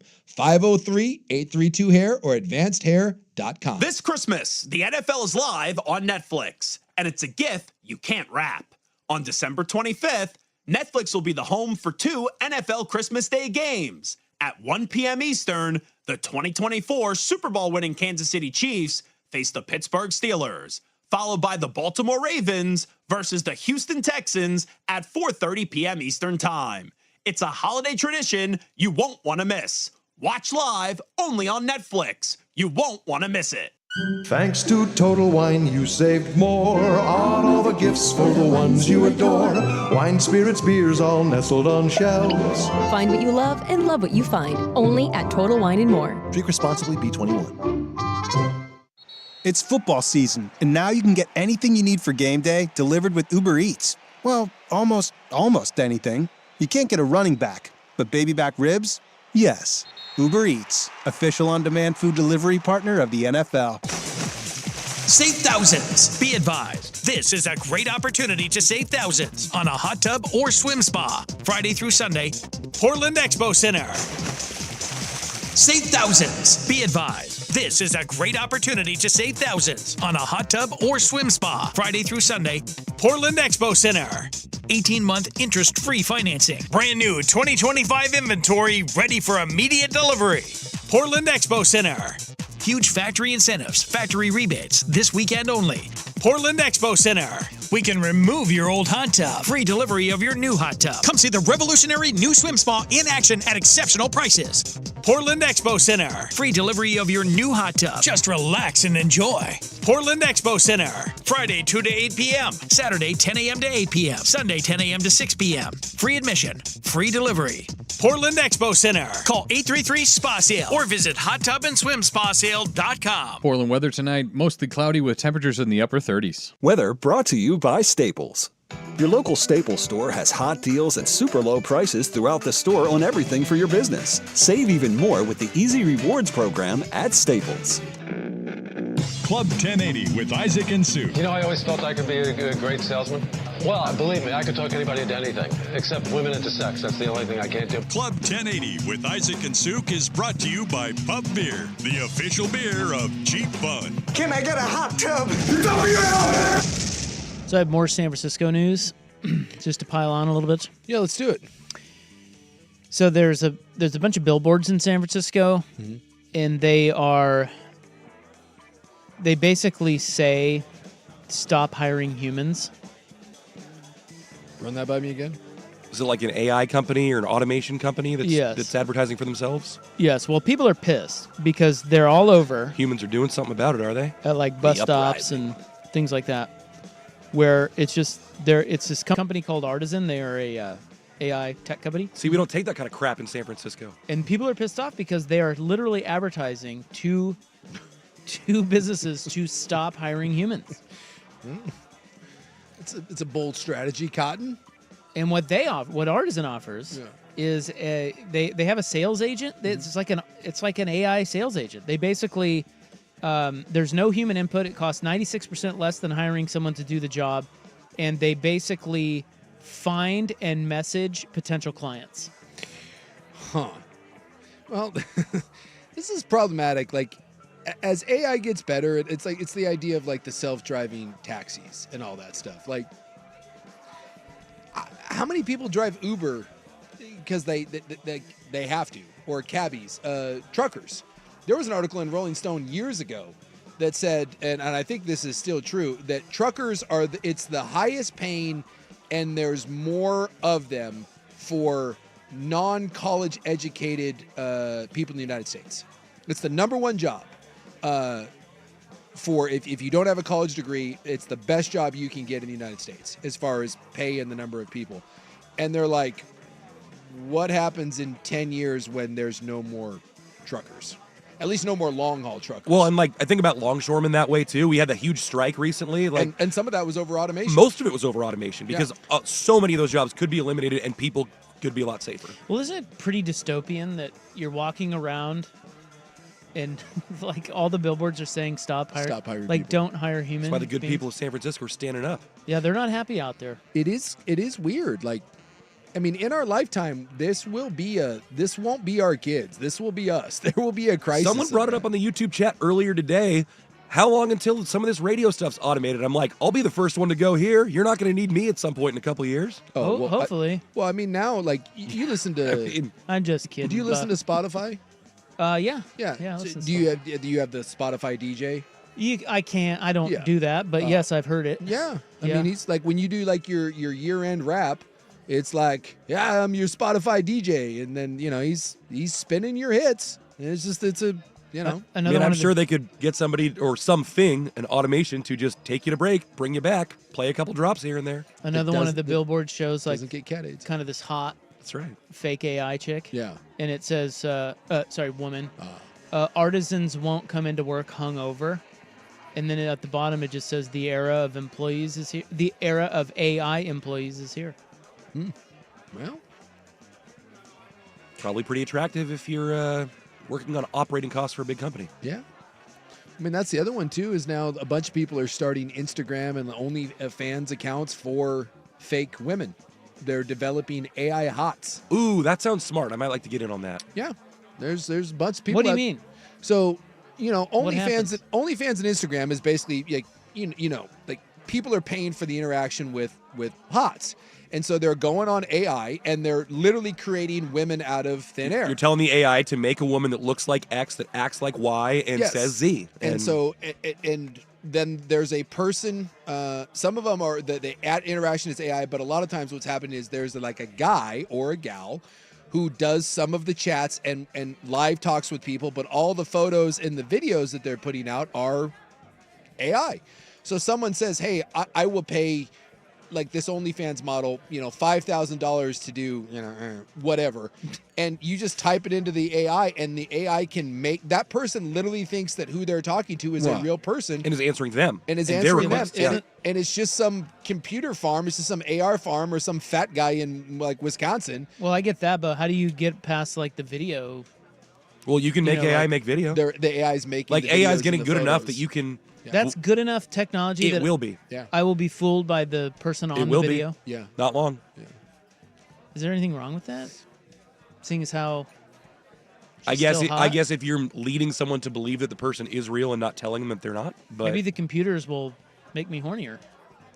it's already happening in Japan. If you ask Leo, Yeah. or Luigi, I mean. Yeah, Luigi, one of his big things was the anti-porn Too much porno. in Japan. So, I mean, we've talked about this. When the sex bots officially become like a realistic thing, or the AI girlfriend, there are going to be so many lonely incel men that are just going to check out of the actual dating scene, who are out there farming around for 3s and 4s, and they're going to be like, I'm just going to take the AI, or I'm going to take the sex robot. Give me the thing. AI 11, please. Yeah. That is going to be a thing, and that is going to be problematic. And there's going to be a lot of divorces when we have the sex robot cafe, and the hubby is... My hottie AI side piece doesn't talk back. Bingo. And then we're going to get into a whole thing of, is robot sex cheating? And Honey, boy, it's- we've been down the robot we've- sex yeah, road before. That is going to be a thing. I guarantee it. Well, is it cheating? I mean, I think that depends on you're asking the man or the woman. Well, what if she does it? Well, yeah. I think the point is that they're not going to. That's going to be a male thing. Ah, come on. Rob, female Someone on the hookers... YouTube chat says, best decision I ever made was no more porn. Female hookers, service men. Male hookers, service men. I don't know. I think my wife could be talked into it. Look at me. She gets a Jason Momoa sex robot? Yeah. She's like, do you mind? I don't think I would do it with my wife. That doesn't seem like, why? What's the point? You just look over and be like, do you mind? Pretty hot. Hey, not real. it works. You want to watch? No, I don't want to watch. You'd watch. I'm going to pull out my little... Whoa! Whoa! Hey! Whoa! Hey! Oh! That's not what I meant. I've never seen so much dong in my life. All right. We probably should go. Are we a break behind? No. No, but you should go. Oh, yeah. We're done. No, we're not. No, I think we are. This ass is over. Hey, it's me, Petey the Peppy Penis. There's a drop for everything, isn't there? Well, most people can suck it. Your mic's already off over there. This is great. Suk not talking is wonderful. Take off your hey, shirt shut and up. throw me. All right, we'll be right back. We'll wrap it up next on The Fan. Oregon Ducks football is on The Fan. Allen looks right, throws right all the way, going for the home run ball, and it was intercepted. Nico Reed with a